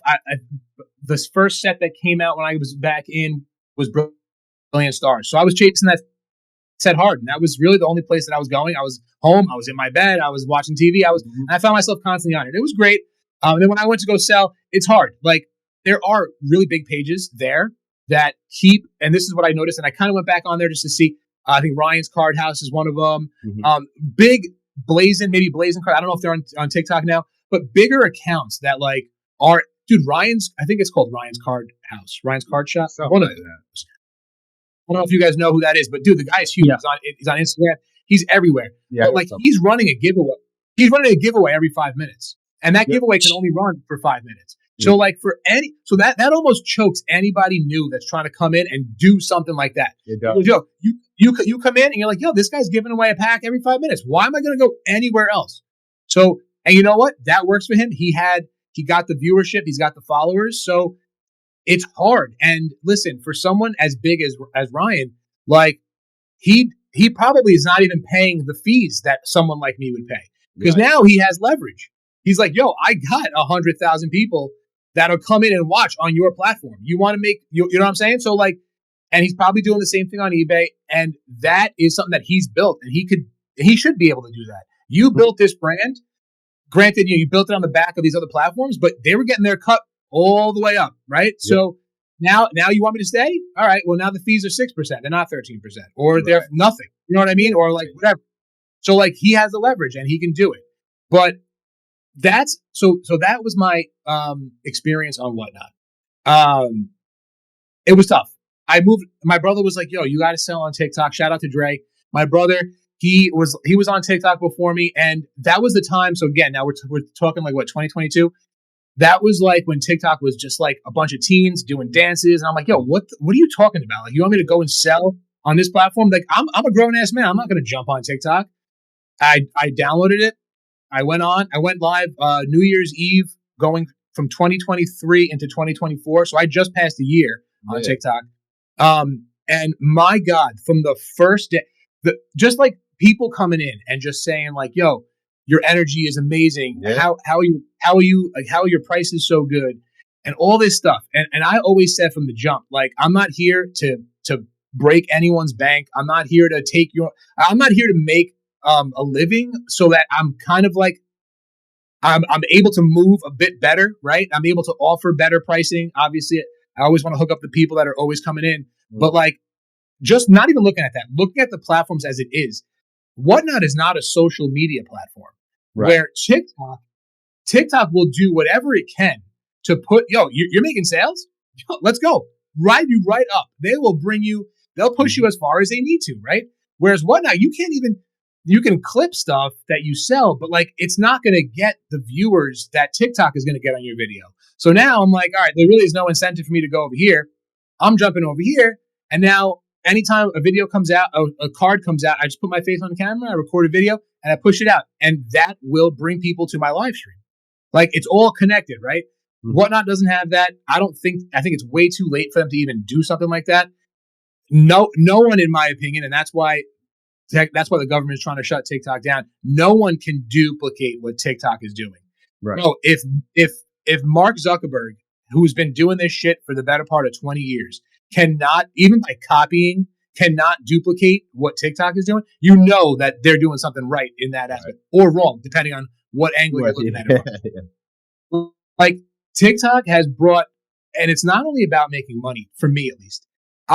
The people that they're like friends. Like I want to go meet them in person. Like I talk to them multiple times a week, whether it's in a Discord or on the live.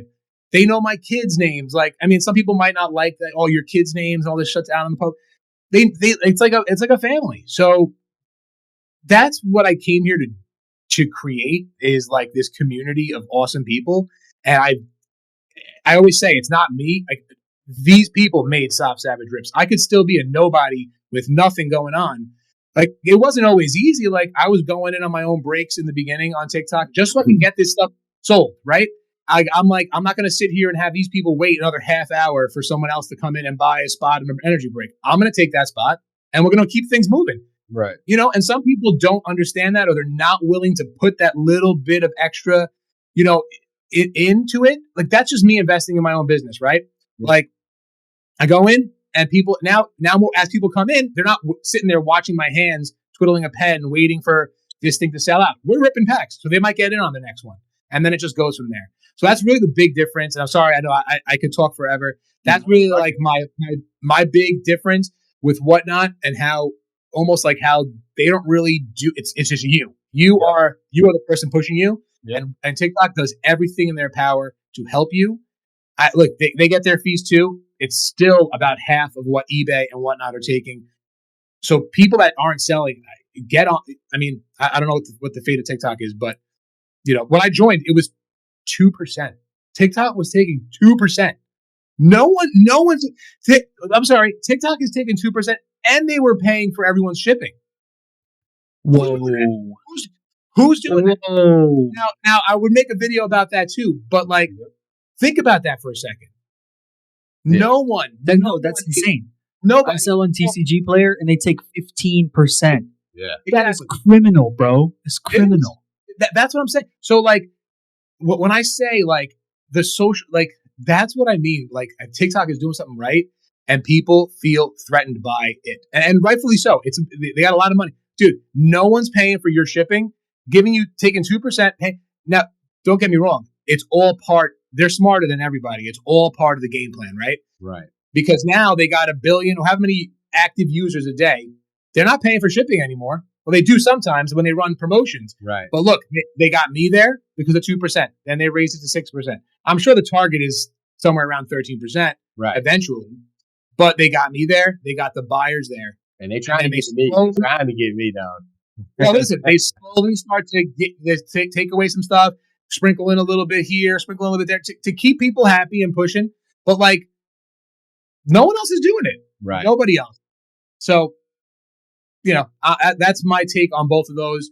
I can't wait to like, we were talking about we'll probably talk about shorts a little bit later, but like, it's very similar to what other platforms are starting to see the value in what TikTok's doing and trying to implement it in their own way. So, what do you think, Gabe? That was good. From content creator standpoint and everything you see about Whatnot and all that stuff, what TikTok versus Whatnot, what do you see? So, Sav, I don't want to upset you. Please understand. Let me explain myself, okay? No, you're good. So the issue that I have is a lot of the content that reaches into multi-platform status, the stuff that comes out of Whatnot and comes onto YouTube, the stuff that comes out of TikTok and goes onto YouTube, is the worst of the worst. It's atrocious.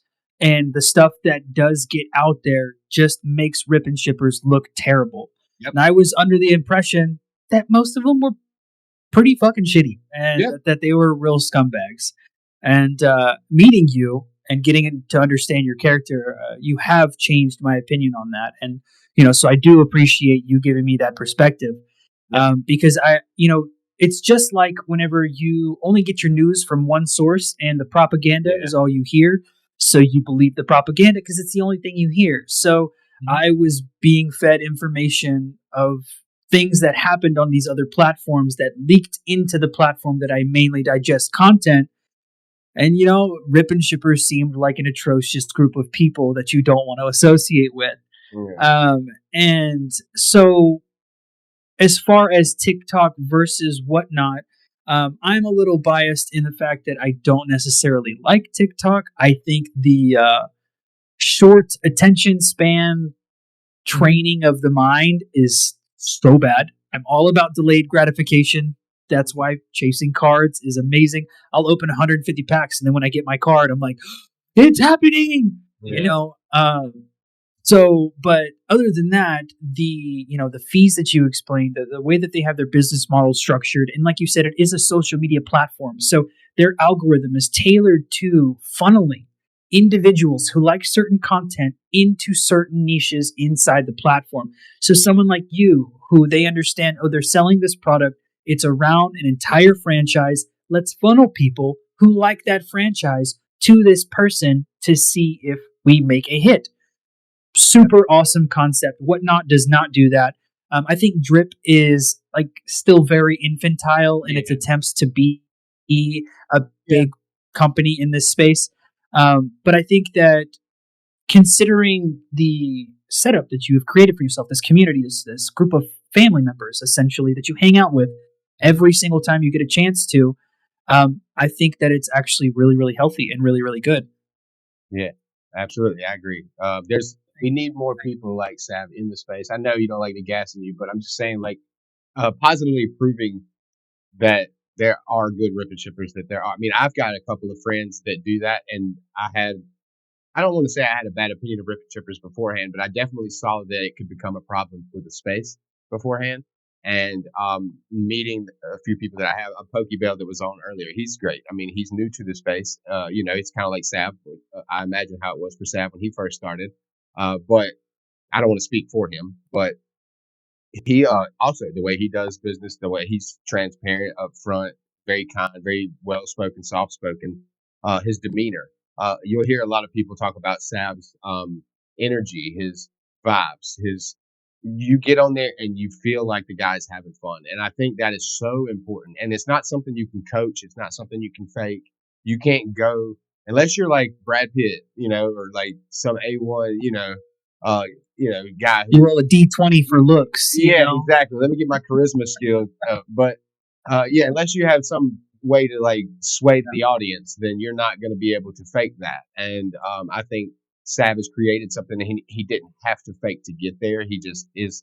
He was genuinely himself, at least from what I saw what I see of his content. Him genuinely being himself is what sells. And I think he would do good on Whatnot if he stuck it out for the long haul. But he has all these reasons lining up against him to not invest time and energy into Whatnot. Why not stick with what he's got that's way better?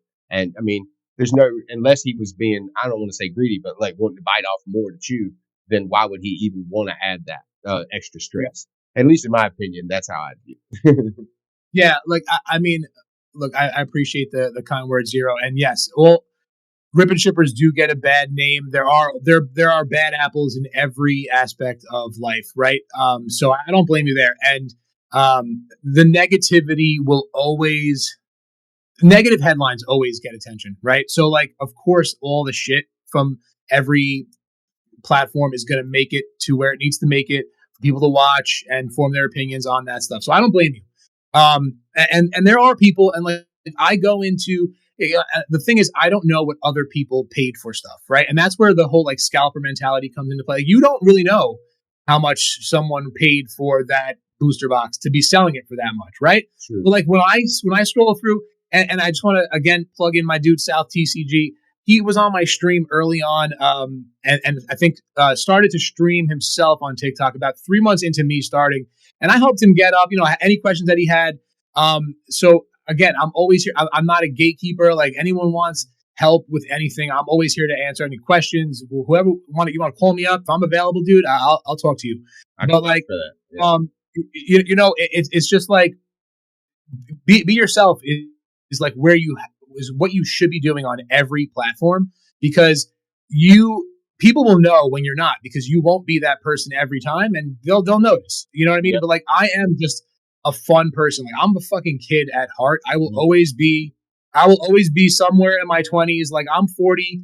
I'll be 40 soon, and we're talking about going to Vegas. And like, I don't know. I kind of want to go all out, but we're old. I don't know. Yeah. Hey, dude, mentality. 4 hours from Vegas. Let me know, dude. I'm 4 hours from Vegas. My mentality is there, right? So like, people come in like, yo, are you a DJ at weddings? Like, why? Like, you know what I mean? Like, or some people will be like, yo, I stayed for the music, and I heard the music and it was great, and now I'm loving your street. Like, I'm loving your energy. You know what I mean? Like, it just everything goes into it. Like, when I went, like, I had a goodbye TikTok stream planned. It was for when it was going to be banned. And I'm like, all right, guys.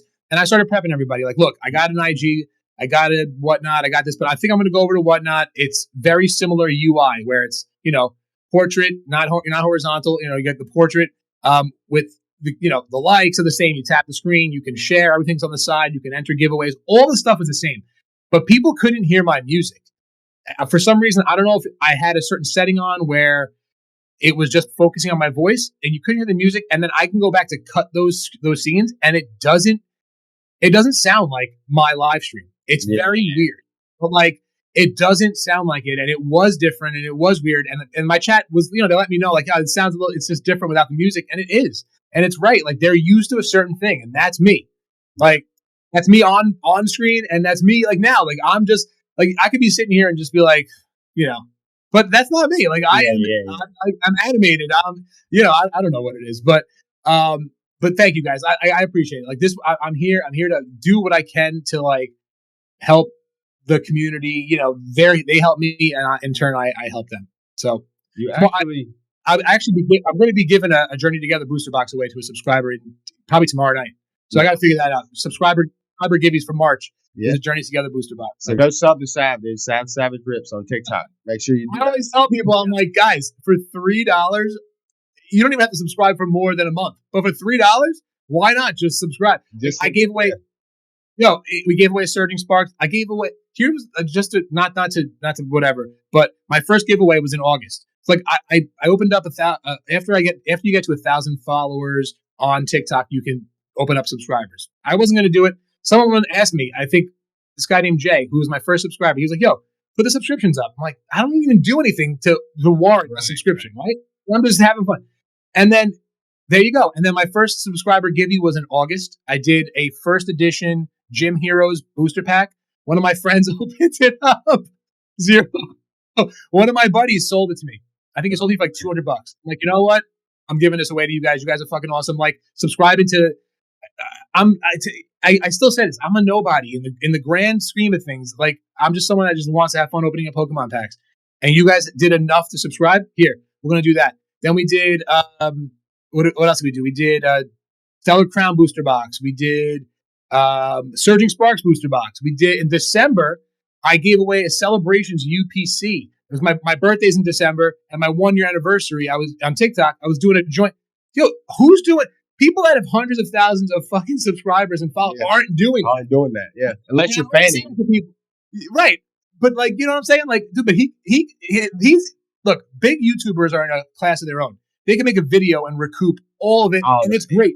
And I'm not even saying that to downplay it, because it's still awesome. He's putting in time, he's putting in the work, so he deserves it all. But like, we gave away the Prismatic Evolutions ETB, a Terrapagos UPC. Just like things that I think that are that warrant to have the people to give these people. And I say these people as a whole, and I don't want to downplay it, but for $3, I'm like, it's kind of stupid for you guys not to do it, and I'm not forcing people to by any means, because it's going right back into the giveaways. But like I said, $5 for a pack to open to maybe get a Lugia. So like, why can't they pay $3 for a chance to win a giveaway? I don't think that's a bad deal at all. Right. So again, and I say the Team Rocket booster pack or Rival, Destiny, whatever. That's coming up. So it's like, that's the least I could do to give back to everybody that's just hanging out, vibing, and just spending even $1. I always tell people, yo, if you guys weren't spending stuff, but if you were active in the chat, that goes so far. Like, I don't need you guys to be, And I always feel bad. I don't need people to be like breaking themselves, man. Come have fun. You want to chat for 10 minutes, dude? Let's chat. Like, I'm here. Yeah. You know? Yeah, that actually, you covered something I wanted to talk about a little bit, but what would you do? Because this band, they're talking about another band now, and I know it's like they say it's like 8 days away or some shit, 6 days away or something. I don't know. I've seen a countdown timer somewhere, but yeah, it's hilarious. It's 3 days to the final day on Majora's Mask or something. But yeah, what would you do if TikTok did get banned? What would you? I mean, I know you're talking about maybe doing YouTube, maybe jumping over. A lot of us are begging you to. We want to hear your story. We want to hear you just talk. You could literally just turn on Poke Beach and just go off on whatever they're talking about, and I would watch the shit out of it. So, like, what would you do if TikTok was banned tomorrow without a warning? Honestly, it would suck. It would hurt. I felt it inadvertently. Like, so again, fortunate enough to have the community that I have. The Discord has like 300 people in it, and again, that's not big by any means. The right people are there, the right people are active, and the right people get into what they want to get into. Like, I post when I'm going to go live, what breaks I'm going to do. Now, most of those breaks, if not all those breaks, sell out before I even go live. Right. Which is an awesome feeling to have. Not having to go on there and make people wait, and the same shit, right? But take the platform away. Again, I don't know. Maybe I'll try YouTube Live.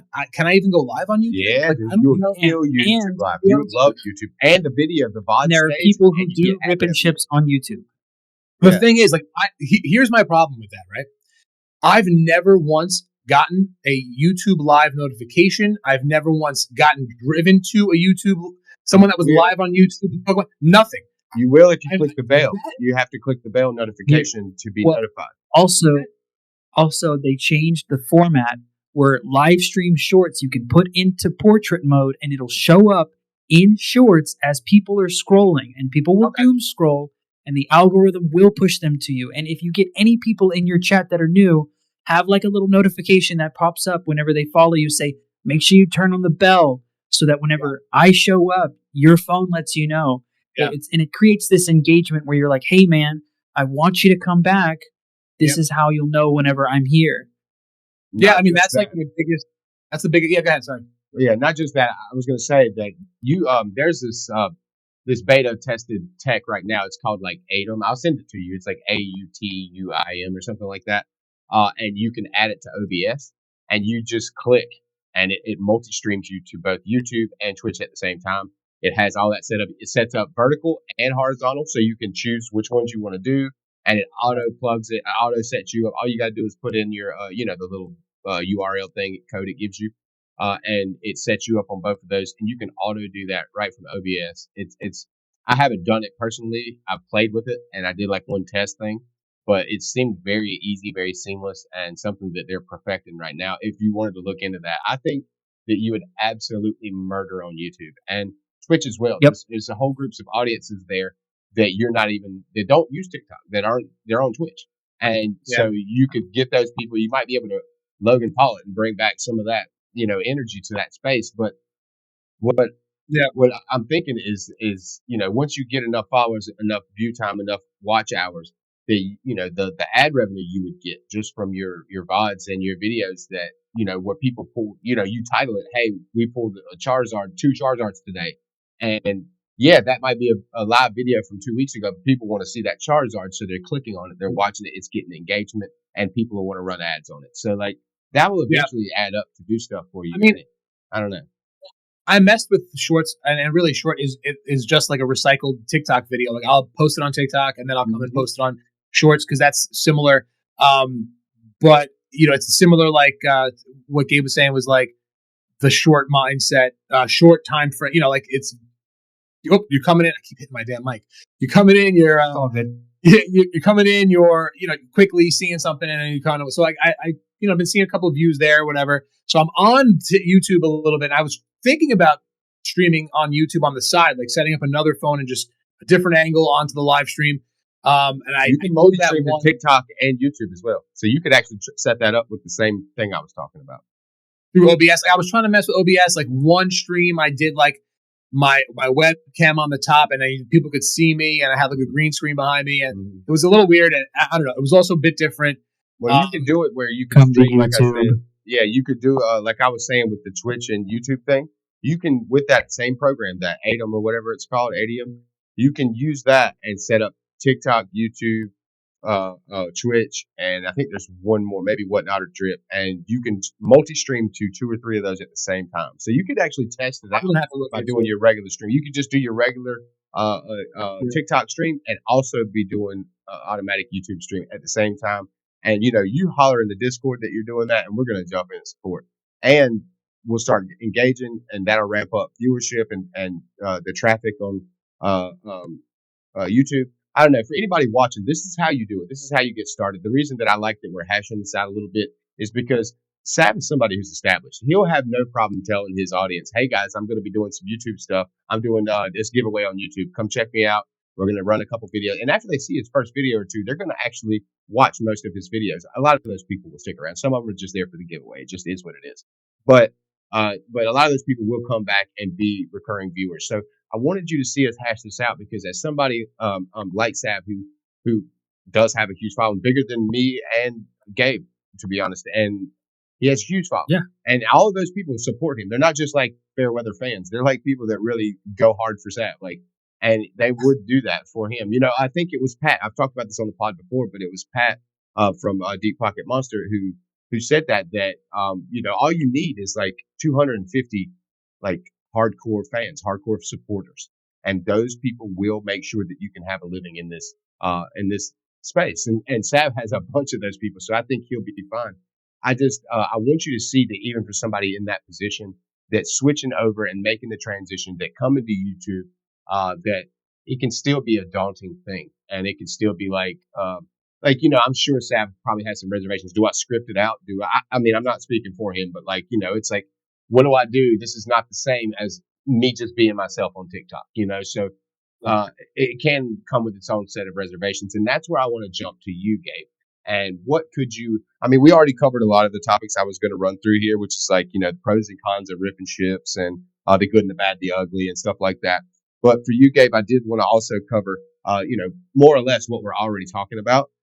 Just what your opinion is as a YouTuber who's been in the space for a little bit, what you think of Sav's opportunities and opportunity cost, essentially. But also, I know you have some thoughts about desensitizing people when they're doing ripping ships. Do you think if he does it on YouTube, that would make any changes? And what do you think of the shorts? I know I'm adding like 4 things together, but I want you to hit all these topics together if you can, because it's all encapsulated in this big YouTube bubble. So you can, just take it how you want to. But yeah. So Sav, straight up, dude. The thing is when you're dealing with TikTok, you're dealing with almost like a niche in the community when it comes to social media platforms. There are a lot of people who won't touch TikTok with a 30-foot pole. Mm-hmm. And so if you get yourself onto these other platforms, especially YouTube, which is widely regarded and coveted as one of the most amazing media digestion sites where you can get a video on anything. You want to fix your car, your computer, watch a funny clip, all kinds of things. You want to learn about a subject, a documentary, the whole nine. So the eyes are there, and YouTube knows that if you keep posting videos, they will find people that want to watch your videos. Now, what I recommend, and it's something that I'm seeing glimpses of in the times that you're speaking, comparison is the thief of joy. And earlier when you said, oh, we've got a Discord that's only got 300 people, and you're like, it's like nothing. Dude, bro, that's 300 people. If there were 300 people in a gymnasium and you were just there and they're like, hey, bro, we're here to see you, you would look at these 300 people and be like, bro, what is going on right now? Yeah, absolutely.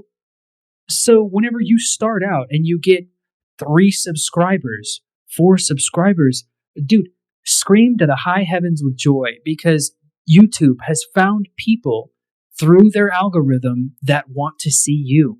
And that is incredible. Yes. There are millions and millions and millions of people on there. And this one person is like, I like this person. And they clicked a button and said, I want to see more of this person. So I definitely recommend you just going out onto YouTube, sticking your legs out there in the water and just enjoying the current. Let let the algorithm take you for a ride.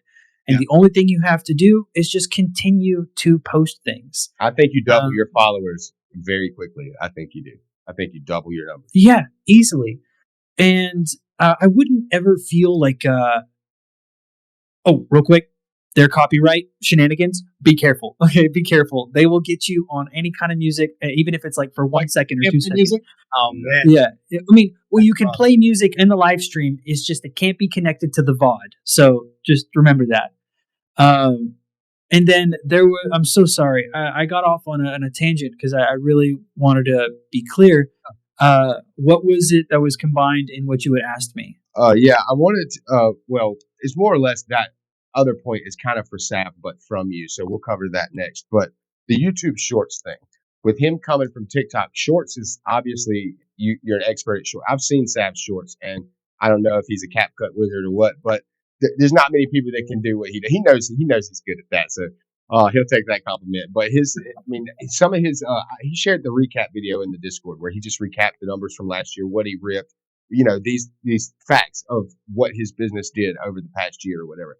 And that video it's executed in a way that's very digestible, very fun. If you've never seen Sav, then you're like, boom, I like this guy. I'm going to go follow. Like, it was a very well done video. And of course, it was a little longer than the short, but I think shorts got extended on YouTube as well. But, they did start this new thing where there's pretty much two metrics now to gauging how you get views. If somebody clicks on your short and it plays for any amount of time, whether it's a millisecond or the whole thing, it counts as a view.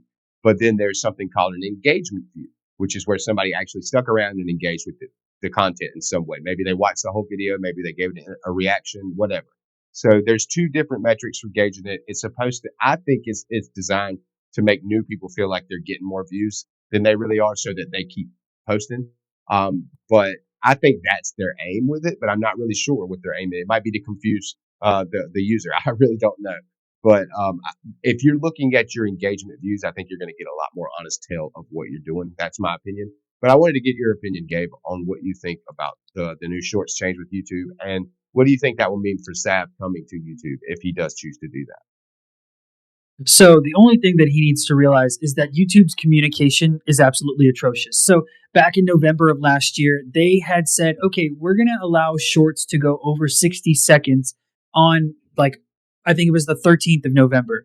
Right. And then all of a sudden, the 13th of November rolled around and you couldn't upload a short that was over 60 seconds. It was considered a long form video, even though it was in the vertical format.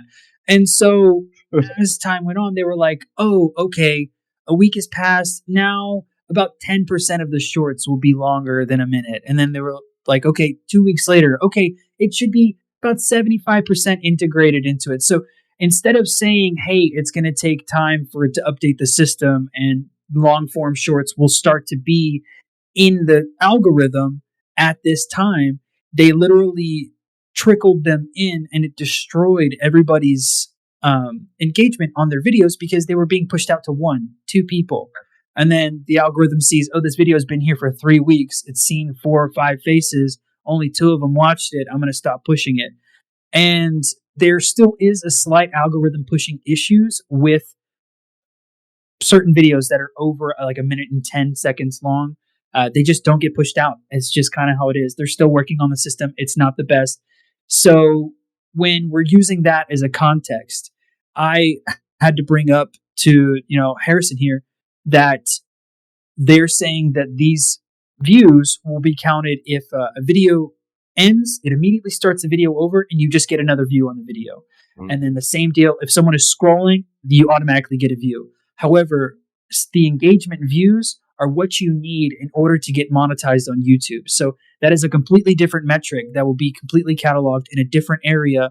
So people will see that number like, oh, I reached 10 million views in the past 90 days. I should be able to get monetized. Why does it say I can't get monetized? So their lack of communication and clarity makes it to where it can cause people to be very frustrated. They said, I've met this criteria. Why am I not getting it? And it's just really bad on their end as far as communication. So when you come to YouTube, you're going to have to deal with those communication issues. And anytime you hear any news about YouTube, you have to go look into it, because that's going to happen repeatedly with new functions, new features, all kinds of things that they say. It's not going to be clear. It's not going to be concise, and you got to do the work to figure it out. It happens over there too, so I'll be used to it. Yeah. Yeah. But yeah, no, it's just one of those things that comes with the gig, and the other thing about that. Yeah, and the other thing about that, so Harrison said he's not sure if it's to confuse the content creator or the individuals that are viewing. I think it's to artificially inflate the views so that people that see it as they're scrolling, like on their main page, are like, oh, this has 10,000 views. Let me give it a real quick watch. Yep. Because I have had videos. Yeah, I've had videos, specifically long form videos. If they're in the 2-digit view range, people are just less likely to click on it. They're like, oh, it's not that, not many people like this video, not many people have viewed this video, and that just happens. There's a barrier where, once you start to gain traction, people are like, oh, if other people like this, I want to see this. So I think that might be what they're trying to do, is funnel more people into seeing things that they most likely wouldn't be clicking on. Yeah, I think that Instagram did something a while back where they allowed you to not show the amount of likes. So because we're like a social media culture, like the way we live, everything is based off of impressions. Where, to your point, a lot of times if people would come across, one of our YouTube videos, we're rather small considering in the space. They're like, oh, well, this guy only has like 50 subs. Like, all right, I'm not going to watch this video. Right. And that's really, again, to your point, you come across a video and you're like, wait, how many likes did this have? Oh, let me check this out. What the hell is this all about? Right. Or if you didn't see the number, I don't know how that would play in, but I remember Instagram because I had I have a clothing line as well. I do on the side. So I've had that business on Instagram for about 8 years, and they gave me the option. Do you want to show how many likes or not? And that's really what it was about, like people's perception of the content. And it's there. It's a real thing. So I don't know. I mean, to your point, yes, it inflates it where we'll see the growth in the likes or views rather, but we won't see it match in the subs. Whereas, right now, if you get a ton of views, then it should kind of equate to a certain amount of subs also, right? Like it would kind of go up together. Whereas, you won't see that. But again, it is a number that people will focus. Some people do. A lot of people focus on that. So yeah, it could help. I don't know. I think, excellent. I think Gabe, you handled those points perfectly. Yeah, thank you for all that. Yeah, that's pretty much why I wanted to ask you, because you are pretty, you're a lot more versed than I am at this kind of stuff, and maybe some insight for people. How I do with this podcast and with this channel and with the Discord. I want people who also want to do what we do, or they want to take the step to make videos or whatever it is, that they can get a little bit of information on what it's like on the other side. So it's always a good topic to cover, those kind of things, to make sure everybody gets some information from this stuff. I have a few more things here, and then, a couple of closing questions, and we'll button this thing up, and we'll open up the chat, I think, to see how the chat feels about talking to us, asking a couple questions to you guys. I think they'll enjoy that. They've been going ham. Thank you, chat, by the way. You guys have been going hard. Memes have been killer. Yeah, they've been going hard. It's been hard not to be distracted. Don't open up to us. Kind of, you've been absolutely killing me. But yeah, I just want to tell the people viewing that if you do want to be a part of this, if you want to sit in the audience, you want to spam on the side there, then come join the Discord. It is in the description. We're working on a new name. We're going to be doing some rebranding here soon. I'll explain that in a future video. But just join the Discord. Jump in. You can be a part of this. We had like 8 people join just here recently in the past hour. So people are jumping in to Heads to Pod, and I really appreciate you guys' support. And if you want to be a part, come and join us.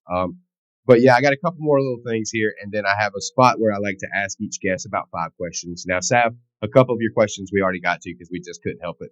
But I got a couple more things for you. We'll figure that out as we roll along. I do appreciate you guys. You've been excellent sports. So we just got a couple more things here, and then we'll button this thing up. I also did, if you did get a copy of the sheet, I cut out a couple things because we kind of covered those topics. But all right. So I ask every guest here that comes through if they have any kind of investment insight, anything that they would say. A lot of people don't like to speak on investments. A lot of people absolutely love it. A lot of people don't invest at all, but they still might be like, this is what I do. I like to see what everybody's opinion on an investment would be. For me, this episode, I would say my thing right now is nines, PSA nines. It's always, in my opinion, it's always a great time to buy those because they're pretty much the same price as a raw card. And a lot of times you can get a 9 that is a 10. And Yeah. I know that a lot of us have experienced that. I don't want to encourage people cracking cases, but it is something that you might want to consider if that's the market you're searching. If you're a grader, you might want to buy a few 9s and check out the quality and send them back in maybe if you get that chance. But I can tell you right now that I have acquired so many 9s recently. We talked about the Charizard UPC earlier. I have all of those promos and 9s. Like yeah, that's what I'm saying. And they're relatively priced, and they're going up every day, but the market's weird right now. But it's a great time to buy 9s, and I will always recommend 9s, and I think they're beautiful, and I just want to sing their praises, and I'll die on that hill. Sorry, that's my little soapbox for investment. 9s are solid, and also invest in League of Legends. I don't care what nobody tells you. That card game's going to be fire. I have my Chinese boxes came in today. Actually, I have the first promos from League of Legends that was released in China. It's 10-cent approved and all that. So I have all Nice. the promos that are released. So yeah, I'm getting on the ground floor of League of Legends. Heard it here first, folks. Gabe, what do you think investment wise? So the investments, there's plenty of things to definitely look at, and I definitely recommend people going and checking out my 2 videos that I released on them recently. One where I kind of have a little crash out in a market rant, but then I talk about my strategy going forward. And then the other one, I'm talking about the new set, the Black Bolt and White Flare, and what it pretty much boils down to. If you want finer details, go to those videos. But we saw a huge trend whenever Prismatic Evolutions came out, where all the evolutions from prior sets actually increased in value. And then also with the Glory of Team Rocket, all of the previous cards that had Team Rocket themes all increased in value. And then we got word on Pokemon Day that the Scarlet and Violet era is going to end and we are going to enter a new era of Mega Evolutions. And guess what? All of those Mega Evolutions cards blew up in value. Some of them seeing 300% increases in a single day. Yep. And that being said, we have a set coming out that is themed around the black and white era, the Unova region. It's going to have 156 Pokemon. And we have to think in the context of 151 because that's our only reference point. Right. So SIRs for the first 9 starters, each one of the evolutions for the first 3. And then we also have to think of the legendaries. Of course, they're going to give SIRs to the legendaries. So Reshiram, Zekrom, Kyurem. We also have Caldeo, Victini. Yes. All of these other really iconic Pokemon. Yep, and Zorark, Zorua, I think is also from that generation. Yep. So getting those SIRs, getting those other cards that are not really looked at right now, boom, those are going to go, homie. Yeah. Those are going to go, go, go, go. And then we have to think into the future using the same premise that I just brought up to you guys with my examples. We're dealing with the 30th anniversary next year. And you know what we're going to be doing? Celebrating all the cards that came 30 years ago. So you know what you should do? You should go get cards from 30 years ago. Get them. Go get as much as you can. Because I guarantee you, once everybody stops going crazy about modern, we're going to look at vintage, and all of that money that's going into modern right now will go straight into vintage. And that's also paying homage to other sets like Generations, which are pretty much homages of the original set. Evolutions, Celebrations. You can get an entire master set of Celebrations for $400 right now. Yep. Bro, I was going to say that. Get on it. Yep. Get on it. Yeah. Do it.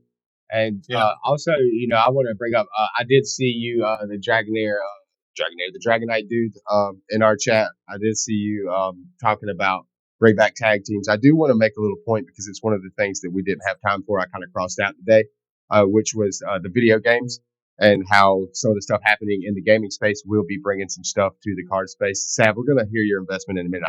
I wanted to make this point before you went into it, but the video games are going to be affecting the space, and I, for one, agree with you, Dragonite, that we need more tag team cards, and I do think Black and White will be a cool set to maybe do that in. They might can throw a couple in there, especially with Zekrom. They've done it in the past. It would be great to see, but that's probably not going to happen. Let's go ahead and accept it. But I do want to say that these games they got coming out, they have this multiplayer game that's coming that's going to have tag team style things in it.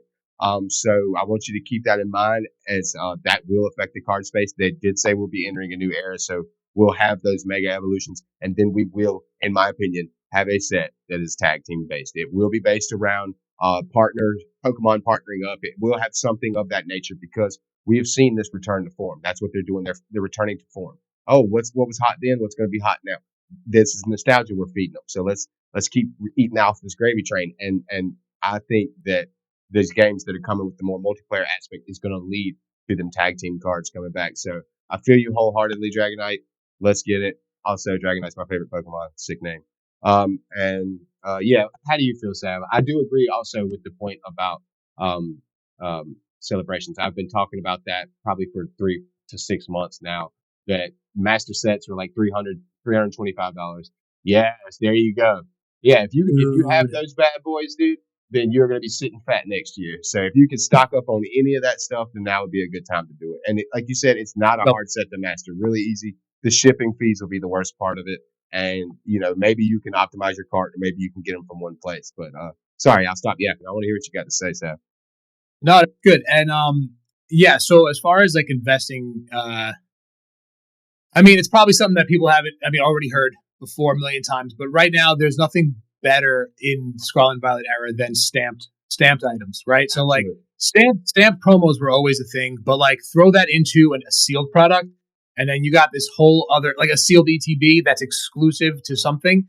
Like as soon as you throw a stamped product into an exclusive item, that automatically makes it like a sick investment item, right? And if you had all of them together, if you had every stamped card from this era, I have 2 of the Magnetons. Yeah. That's a fire ass card. That was a Kiragawa, right? The one that did that, dude. Like honestly, I think that they should really. So again, before we get into like that, but like that stuff investment again, any item that is tied to or related to the original 151 Pokemon. We've seen it come up, but like we almost knew it was going to happen. You throw a set like Temporal Forces, and one of the biggest cards in there is a Ghastly, right? That's from Temporal Forces. Yeah. I love this card. Dude, that card is fire, right? Yeah, it is. So, the only Haunter card we have too, I think. The only Haunter on AR, because he's in the background. Yeah. So like it's the only one we got. They're all in there. That card is so sick. And Meowth is in there. Yep. So like anything, like you look at take a look at a lot of these sets, right? In Paldea Evolved, you got the Magikarp illustration rare. It's not an SIR, it's the IR, but it is a 150. It's original Pokemon. It has that set obviously has the biggest fan base, right? Because it's the oldest. Something's hiding in there too, isn't it, Sam? Why don't you tell them about that? What's hiding in the Magikarp? Yeah, right. The Gyarados is hiding right there. There's one right over there on the right side there. Yeah, so it's a Gyarados. There's a Gyarados in the background. It's a 9. Oh no, this is a 10. Sorry, it's a 10, bro. That's a 10. Casey did not break that news. Yeah. So I was with Casey in the chat because he said that, and I said it right after. Like I didn't even hear it from him. But so again, you think about Stellar Crown. 2 of the biggest cards in there are Bulbasaur and Squirtle. Yeah. Like you have it's not like it's again like that's not something that this is new news, but like just think about. And I said it earlier in the chat, and so we've been saying it, right? 6 months ago, we heard about a Rocket set coming out. Why hasn't anyone started picking up Team Rocket shit? And they have, but they waited, right? Like they're starting to pick it up. They started picking it up at the beginning of this year. We knew about the set. So like the same thing with Black and White era again, or the Megas. Like those are like your opportunities, right? You hear these rumors, you know those things are going to come back, which is going to bring people that started in. I wasn't around with Mega Evolutions, but there's so many people that started in the games, or there was TCG that started collecting or playing with Mega. So that's going to be like their 151, right? Yeah. So you have to think about that. And excellent point. It's really excellent. And then aside from from an investing standpoint, if you could afford to have one sealed case of booster boxes, I think that's the way to go. I love ETBs. I love how they look presentation wise with the big picture on it. They just take up so much space. So I started to collect ETBs, and I'm like, crap, this is taking up a lot of space. So I shifted over to booster boxes. I think those are going to be longer term. There's obviously more packs in there. There aren't like set amount of or what kind of hits, but there are. Like we know we're going to get around 12 hits in a booster box. Right now it's going to be 3 illustration rares. Sometimes it might be an SIR. You know what I mean? Like there's certain things in the booster boxes that you'll be able to get, especially if you have a case of that. You keep it sealed. And then like as far as like moving, like how do people go into investing in stuff like or starting stuff? You're just gonna have to sell some of your shit. to get the stuff that you want. And then Yeah. once you get that capital, you kind of go back. Like I said earlier, I gave away a Celebrations UPC and it sucked, but it didn't suck. Like I loved giving it away to someone in my community. And Tigers actually posted in this Discord, oh man, I wish I could get this right now. And it was that Celebrations UPC. And I commented like 5 minutes later, it's gone. I didn't tell him I got it. I wanted to show it to him, but he hasn't been around. So I ended up picking it up because it was a good deal. It was under 400. I think it was like, I think they had a coupon. It was like 385 or something like that. Yeah, and I don't know if you guys, I'm not trying to plug in. We're not sponsored by anyone yet, but Capital One gives you like 4% back if you shop through their link on eBay. Yep. Immediately. Like they'll just give it right to your account. So you go through Capital One. If you have Capital One, I don't know if you have, I do. I don't know if other banks do it, but I click that link. It goes right to eBay. And when I buy, I get 4% back. Yeah. So, Excellent. right to my account. So there's certain things that you got to just look around. Think about all this shit. Right. You know? Yeah. I mean, all excellent points. I love every point you made, especially about the starters. That's one of those that I think people forget about. We know that Bulbasaur, the Squirtle, that Charmander, they're always going to do good. Obsidian Flames, Charmander from the ETB was literally one of the sickest cards from that set. But I don't know, when it comes to speculation about investments, it could really go either way. It's one of those things that you either have the gift for it or you don't. I will say too about the Team Rocket thing. You can master the original Team Rocket set for probably around $400. If you take mod played cards on some of the hollows. I know it sucks to not have perfect versions of them, but you can literally get you a binder collected Team Rocket set for $400, somewhere around that ballpark. So that's something to consider as well, because those things are always going to appreciate in value. I always have those elderly folks that contact me. Oh, I got a bunch of Pokemon cards and blah, blah, blah, and it's all I get excited. That's the first thing. I'm like, oh, really? And then you get there and it's like a bunch of Machamps and the most printed card in Pokemon history, the base set Machamp. But their first edition. But their first, it's like it's real clean though. It's real clean. Yeah, but it's first edition. Yeah, that's hilarious.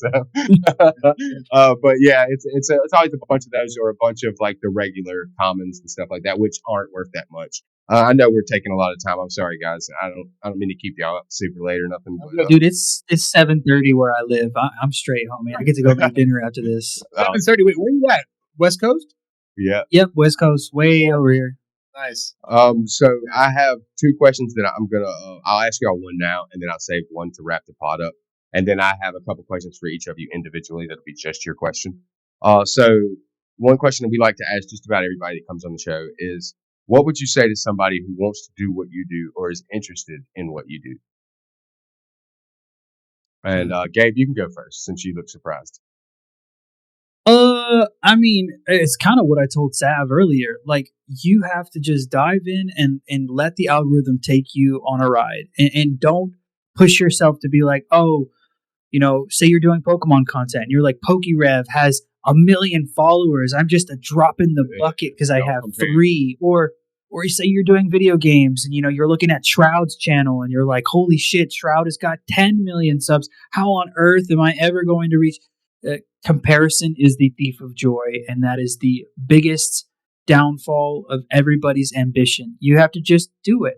And if you look at my channel, there's no niche or rhyme or reason why I do anything. I make videos that I think are fun because I have fun doing them, and that's it. I don't care if anybody likes them. I have fun making them, and that is exactly why I do exactly what I do. So if you follow that same premise, you're not going to feel like you're letting anyone down, or yourself particularly, because you're going to just be making things that you find fun or that you like to. That's really all that matters. And if people enjoy that, they're going to subscribe to you. Yep. I've had a channel for 6 months now. I've got like 800 subscribers because people are like, the guy's pretty cool. You know what I mean? And that's all I really care about. I'm not really I'm not trying to be a PokeRev. I'm not trying to be, a Danny Phantom. As much as I like those guys and their content, I'm trying to be me and have fun doing what I want. So if you want to do what I do, I recommend, you don't even need a lot of money. I had this phone I got for a free upgrade, and that's what I did my first 50 videos on. Yep. Okay? And I used CapCut, the free version, and Now I have an $80 microphone, a $30 ring light, and a $100 4K webcam. And that's all because I saved up for them over the past 6 months. You don't need any of that. Yeah. And I got this microphone for $25 on Amazon, and it didn't require me to do any sound engineering for it. You just clicked a button and make sure it didn't echo, and you were good to go. OBS is free. The recording software is free. The mic is cheap, and your phone you already have in your hand. Just do it. No, Just do it. That's exactly what it is. That's like the best answer. Yeah, best answer I've ever heard to that question, and I've heard some good answers to that question.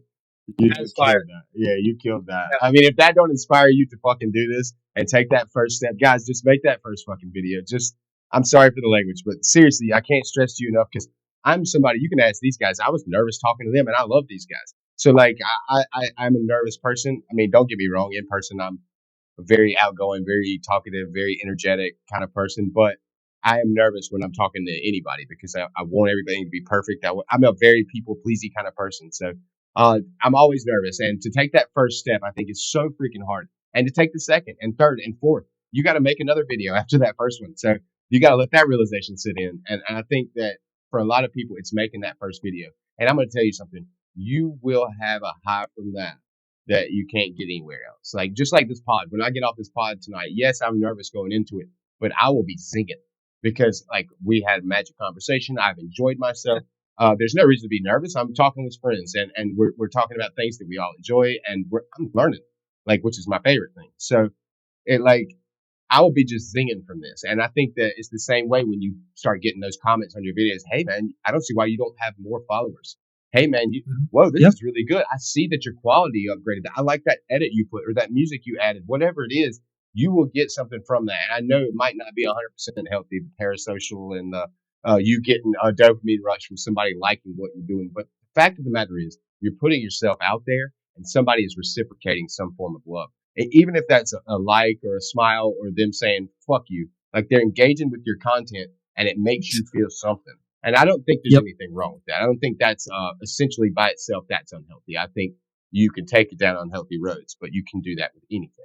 So yeah, I'm sorry. That's something I don't know. I was very inspired by what you said there, dude.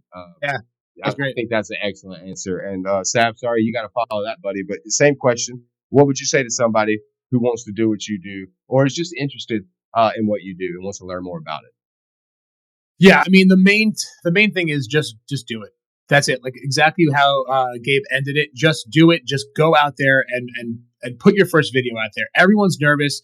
There's always like, I've been streaming on TikTok for over a year now, and right before I go live, I'm still kind of like, oh shit, do I got everything going on? Like, and I've been doing this for over a year, so like that's always going to be there. But like, you gotta do it, and you just gotta go out there and do it. Now, I will say, because I'm not trying to like gaslight anyone. Like, anyone can do it, but it's not for everyone. And that's okay. Like, brilliant. We're a lot of us are like perfectionists in our own way. Like, we want to make sure everything is like perfect. Yeah. But like, dude, like, I forgot, was it Pokebrew? Not Pokebrew. Was it Mimic Brew? Mimic Brew. That he just posted. I just found him recently, I think through you guys. Yep. But like, he posted a video and he showed an old Danny Phantom video when he was like, oh yeah, I love that. Like before he even like blew up, and like he looks so young and happy. but that's exactly it. Like, I follow. I'm a big techie, so MKBHD. I don't know if you guys know who MKBHD is. Mm-hmm. He's got like 20 million subscribers on YouTube. He grew this whole tech channel, and like, you go back to his very first video, he like recorded it on like a flip phone, and like it looked like shit, but he just started. He went out there and he did it. That's now specifically. Like, so that's like general broad information of just going out there and doing any type of social media content, right? But like, it's, narrowing it down even more to Pokemon. I'm actually going to talk to one of my friend's sons who's in high school that wants to start doing this, and I don't want to be a downer, but I almost want to tell him like, now is not don't do this now, wait. But like, now is I just want people to understand that right now is a very hard time to get into this. Like, you all said it. That was another question. the product is just not available. It's not available for me that's been in it for over a year. It's not available for you. It's definitely not going to be available for someone that's just trying to start out, that has no connections. Right. And again, I'm not a gatekeeper by any means, but Really? I'm a realist, but I'm also for, like, you have to put in a little bit of work. You have to grind. You have to struggle a little bit. So know when you get somewhere, you appreciate where the hell you are. Like, and again, that's why I'm not trying to downplay it. That I say I'm not a gatekeeper, but that is like what's going to make or break someone in this type of work. Like, anyone can do it, but it's not for everyone. You can go on a stream and you can do it with your everyone has a phone, right? But it's what you do with that opportunity that's given to you that will make you what you are or what you are trying to be. But, like, you have to do it. So this is just a message for anyone that's trying to go into opening up product live. I would wait, and it's probably going to be absolutely at least a year. It sucks to hear, but that is the real thing. If you don't have product to open, if you don't have shit in your collection that you're willing to sell to get somewhere, like, it's a shit time to start it. Like, that's yeah. Like, it's dude, really. I say this like this. It's hard. It's hard out here in these streets, and it is. Mm-hmm. Like, like, if I didn't muster up enough courage to go and talk to a local card shop, be like, yo, I got a resale certificate, so I'm a setup business. I got it. Yeah, I went through all of it, and I put in the time. I watched every YouTube video that I needed to. I set up so much shit. You have to know what you're getting yourself into, and that it sucks to hear, but yeah, I don't know. Yeah. Well, like, I started right before the boom because I was, like, running out of time in my normal schedule to play video games. So I was like, I really love Pokemon. I've played Pokemon since I was like 4. Right. I can collect these cards. At the time, Crown Zenith was $4 a pack. Lost Origin was $3.75. Fusion Strike was $4 a pack. Chilling Reign was $3.75. Paldea Evolve was $2.59 a pack. Nobody wanted it. And I was just buying all of the packs I have here, is all from that time. I haven't bought any packs since the new year. And then I had no idea the boom was going to happen. So now that the boom has happened, I had already pretty much established that I wanted to do this and make content. And now that, I'm unable to get packs, I'm like looking at these and I'm like, do I open them? Am I going to get more, Yeah. So I can only imagine how someone like you, whose entire system and business and structure is centered around, you need this in your hand. Yep. And if you don't have a day to stream. That's crazy, brother. That's crazy. That's why I have to have this, like, difficult conversation. And I don't mean to, like, shit on anyone's dreams and aspirations. I go out and do what you need to do, right? But, like, sometimes I'd rather have someone tell me how it is before I invest the time and then realize, like, shit, I created this business. I came up with a name. I got a website. I do, like, no, like, you don't have to do all that up front. I didn't create a website until I think October. And so that's 10 months, right? Like, there's so many things that you should be doing before you get to the website stage. But, like, it's a hard conversation to have. But, like, I didn't, dude, I was looking at my inventory because I didn't get Prismatic. I said it earlier. I wasn't going to get Prismatic. I wasn't paying over $100 in ETB for what? So I can sell the packs at $20 to the people that, like, come hook. You know what I mean? Like, no, it wasn't going to happen. It's hard. I know. Yeah. For me, like, I got one case, dude. My local card shop. Now, I think I spent like 60 or 70,000 in my local card shop last year. He's came to me and he said, dude, I got one Prismatic. I asked him about Prismatic early on, pre-order time. He's like, I don't know if I'll have any. I'll text you. He texted me like a week before release. He goes, yo, I got one case of Prismatic Evolutions. You want it? I literally almost fucking jumped through the phone and be like, are you serious? Like, of course I want it. Yeah. I think he sold to me for $500 or $550. That was the most expensive case I bought. That guy didn't have to do shit for me. He could have been like, like, he could sell. He could have made a grand on that case easy.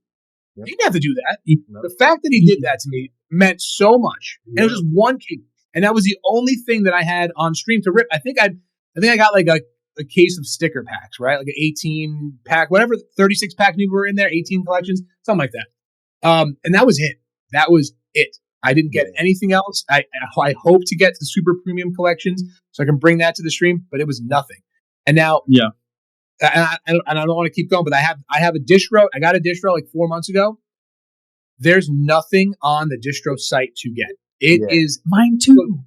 That is like, that's what I'm trying to say. Like, if they got nothing, there's nothing. So I had to I shifted from like 2 to 3 streams a week to 1 stream a week. I was only breaking like 4 booster boxes. Do you know how much it hurts a business to do that? And I really rely on those things. So now I'm trying to get booster boxes and I'm paying $50, $60 more, even more than that per box than I was paying 4 months ago. Right. You know what I mean? So it becomes hard to keep myself in the price range that I want to be at. I was doing energy breaks for $15 a spot on Scarlet and Violet base. That's what? 15, 30, it's $120 I would get out of the full break of 8 spots. $120? Right. You can't even get a Scarlet and Violet base booster box for $190 right now. Yeah. So we just got to start getting Japanese, bro. But I have some Japanese, but not much. But like, that was, I was at the $15 range, $18 range, $20 range. Now, the most expensive thing I have is now Journey Together and Surging Sparks are at $30 a break. I'm still like almost half under what anyone else is charging on TikTok. That's insane, bro. So like, that's what keeps people coming. And I'm giving away the Journey Together promos. Like, things like that. They see that you're just trying to do the best you can to give back. And that's what keeps people coming. Like, I don't know. It's a hard spot, right? I have some stuff now. Thank God. I have a rep at the distro who called me up and he was like, yo, I got a case of Twilight and I got a case of Surging for you. I didn't even bat it. I was like, yes. You know, and then they make you buy other shit too. Like I have a bunch of Funkos that I had to get to get that. Yeah. So like I have to factor that out. Man. I listen, they got to do what they got to do, right? Yep. I was charging $30 a break. I was charging $30 a break for Twilight too. Everything was up. But when I got that case, I said no, $25 a break because I got them for less. And that's my whole thing. That's how I operate too. I'm not here to like, yo, let's rip, let's have fun, man. Like that's what I'm at. And if I can get them for less, yo, they better not let me get all the Destined Rivals shit that I pre-ordered. They better not, because I am going to drive that price. Dude, watch. Yeah, good. I'm not trying I'm to about flex. to be asking you for Destined Rivals. I'm not even trying to flex, bro. Like, I think I pre-ordered like 30 grand worth of shit. I'm not even kidding. Yeah. No, that's like an order. They're going to look at me and they're going to be like, yo, you didn't buy shit because there's nothing to buy. You don't even have the purchasing power. Right. But I do. I wish I could show them my 1099 from Tik. I wish I could show them the shit, the money that I've spent. We're not far from that happening. Somebody somewhere is going to make an app or something where you have a middleman between distributor and the regular guy. This will be a thing if I don't design it my damn self. I've been working on it. There are some. I think Pokebell is actually in one of them. I wish he was. Yeah, well, that's like a wholesale program. I don't mean that. Yes. I mean like an actual like AI ran app that you can set everything and run everything through this, and it does some of that stuff for you. Now, there's a lot of rules and stuff I'd like to implement in something like that, but it is something that we will see soon. Now, I do a couple of things that you said I want to touch on. That damn it, I'm having like a brain fart right now. Man, I'm trying to remember. There's a couple things. Well, first off, the Mimic Brew thing. Thank you for bringing him up. That video is fabulous. Y'all go watch him. We were talking about the Danny Phantom situation. Mimic Brew is one of the people who stood up for him and made a video to defend his honor, and I really appreciated that video. And yeah, I love Mimic Brew. I always have. I just want to give him a shout on the channel. We love Mimic Brew around here. So excellent. Thank you for bringing him up. The other thing that you was talking about, dang it, I'm trying to remember what it was because it's a really good point I wanted to make to it, but I can't remember. Get him on the pod, and I'd love to join him on that. I think that's something that we might be doing here at some point. I don't want to ruin my chances by saying anything out loud, but let's just say we've had some banter. But yeah, I want to I don't want to keep us sitting here because I'm trying to remember a point I wanted to make. It's probably something stupid anyway. But I want to kind of move on to the personal questions. Now, Sav, you pretty much answered half of the ones I had for you. Well, actually, all of them. So I had to kind of like remake some new ones. But yeah, so yeah, I mean, even like you, I didn't know you had a site. You answered about having a site. I didn't know if you had done that or how. Let's just say how late did you wait before you started the site? Because this is the first thing I did. The first thing I did was create a site because I like doing that sort of thing, and I found out quick that you are 100% correct. That's the last thing you do. Yeah. It's got to be the last thing you do because a lot of people get caught up in we think about websites, how we use websites, right? Like we know we want to get an iPad, so we're going to go to Best Buy or Walmart or Target. We know we want something, and we're going to go to those sites. People don't know about you. They don't know about me. Yeah. They'll only know you if you have that community already. So the fact that I had the TikTok for a year, I built, I put the Discord's been growing. And at that point, when I had a lot of people people hitting me up, yo, Sav, when are you going to go live? Because I want to get fire on the next 5 case break. The next case break you do, I want fire on all 6 booster boxes. And I'm like, all right, perfect. I have a website. I'll put it right up there. Your name on it. Go buy it. Here it is. And it was great. It's a spot that I could send them to. I mean, they could also just send you money with Venmo and Zelle. But again, when you're a business, you're going to start to notice that doing that shit is great, but it also sucks because now you got to keep track of all the different money inflows. Like that's why and like you kind of see it, right? So like making the purchases through the website, great.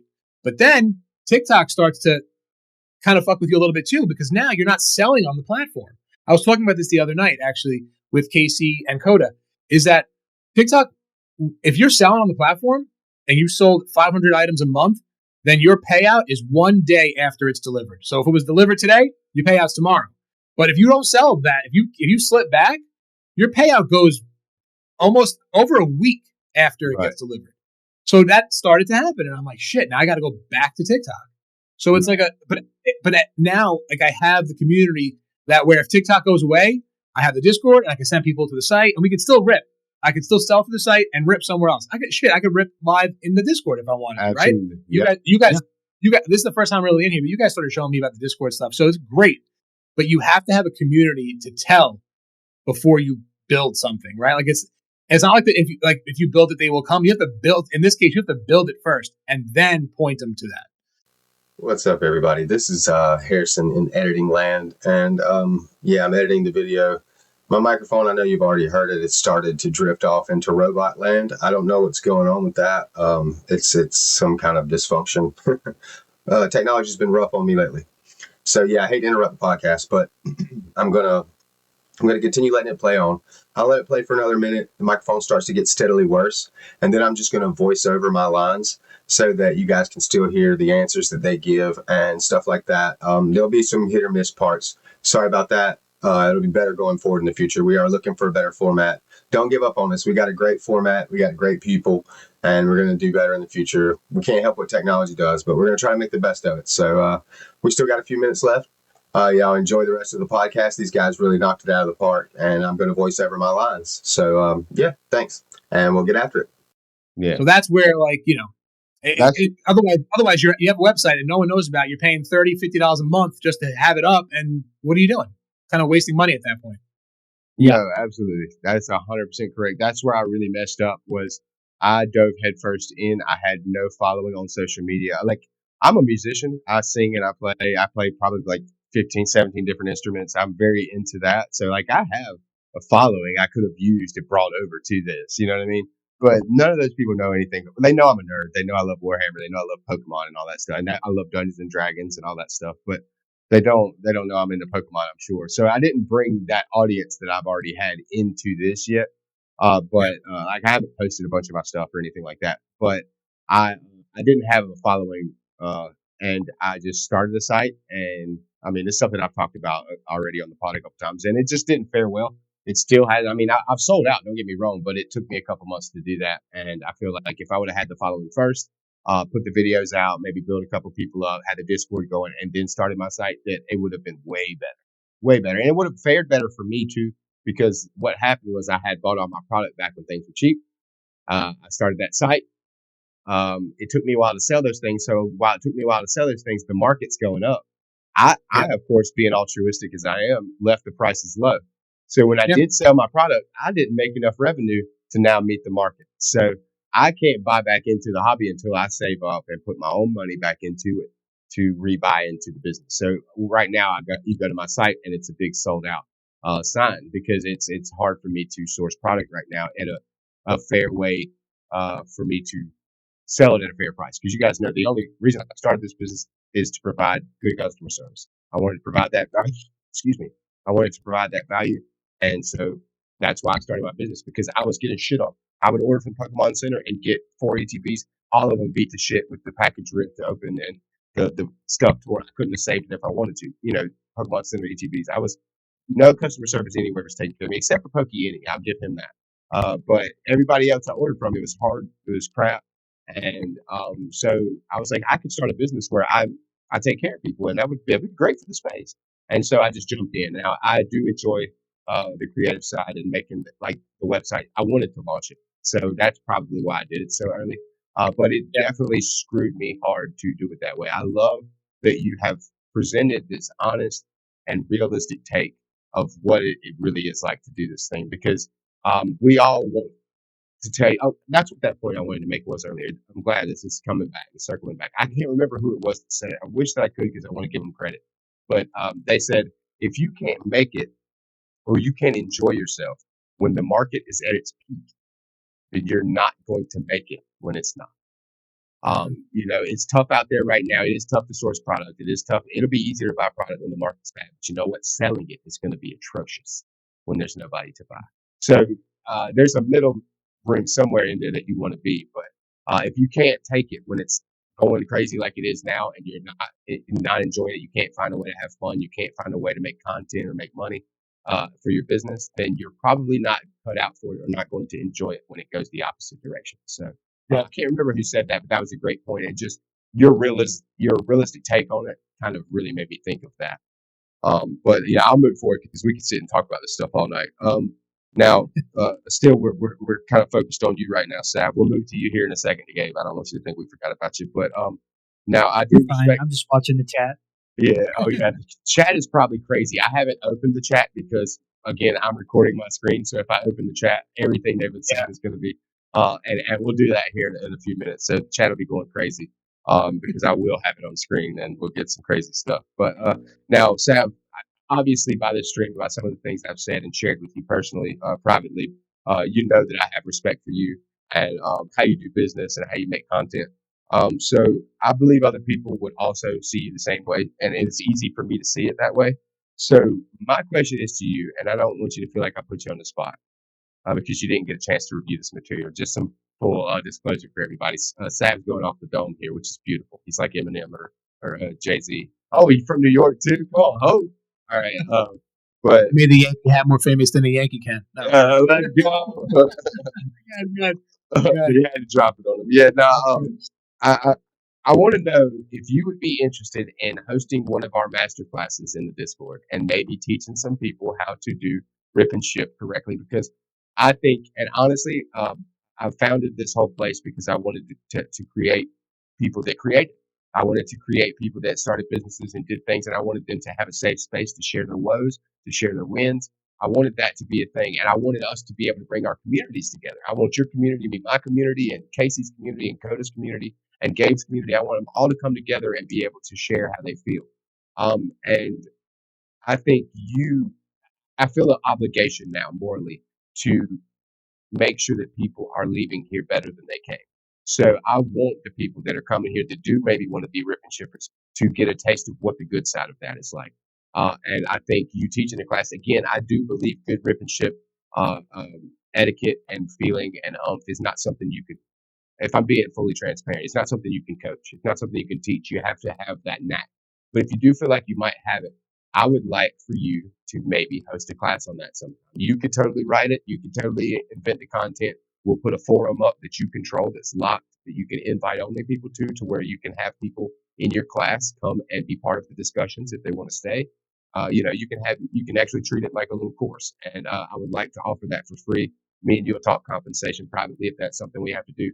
But I want that to be something that everybody has access to if it's something. Because I want better people out there doing it. Let's make a better space for everybody. And I think you could be one of the catalysts for doing that.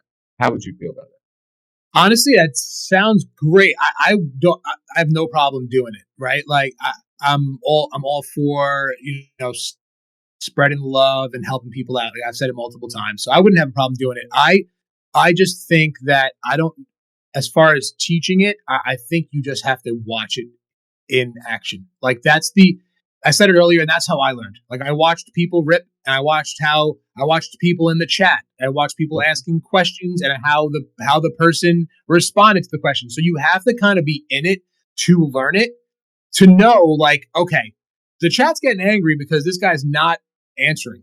And so like my big thing is my phone is like literally in my face when I'm streaming, and the chat is huge. Like there's a feature where TikTok, you swipe it over and your live chat becomes your entire screen, and you can see the background, but it's you kind of have to be in it to learn it. So like I would almost invite you guys to just watch me in action, and that's really how the best way you're going to learn it. And I can totally then take questions, and I can help answer anything that people have. Absolutely. I wouldn't. What I'm thinking with that is that maybe you pull together a couple clips of what you think somebody doing it well looks like, and what you think something they need to learn, skills you need to point out, and then you in the master classroom, which we have here in the Discord. Again, join the Discord. Maybe you could be a part of one of these classes. But we have the master class channel where it's like this. You'll come in, you'll be the speaker, and then you'll have your audience, and you'll be able to share your screen. And you'll be able to say, hey, today we're watching this clip, and I want to tell you what is good about it and what is bad about it.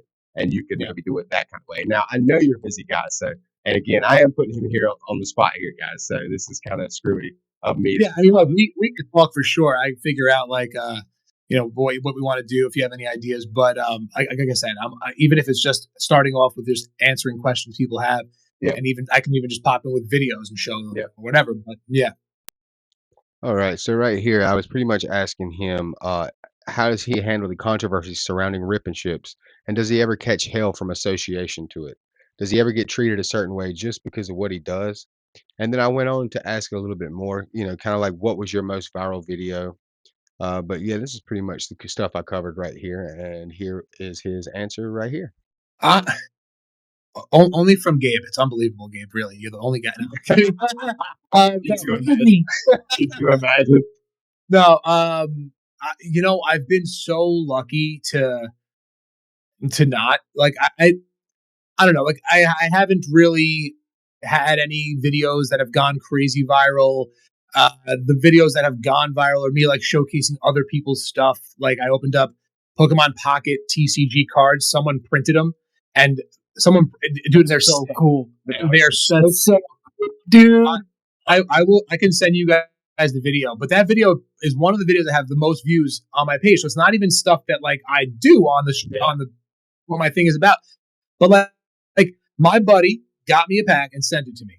I opened it up on stream. Someone else in the chat was like, "Yo, that's so and so."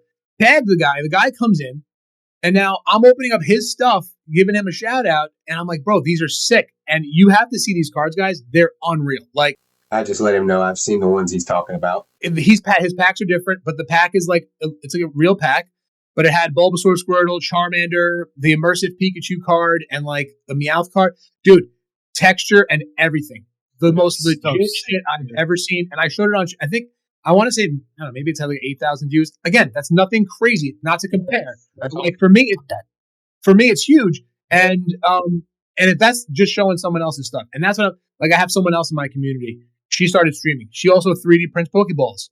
I opened up Charizard, Blastoise, and Venusaur Pokeballs, and they are unreal. And she sent me a message on the side. She goes, "Thank you so much. I wish you could open all my mail." Because I'm like, dude, I'm your hype man. I am making some dope shit. And I said that in the video when I posted. I'm like, I'm here to share. Anyone making dope shit in Pokemon, like I'm here to.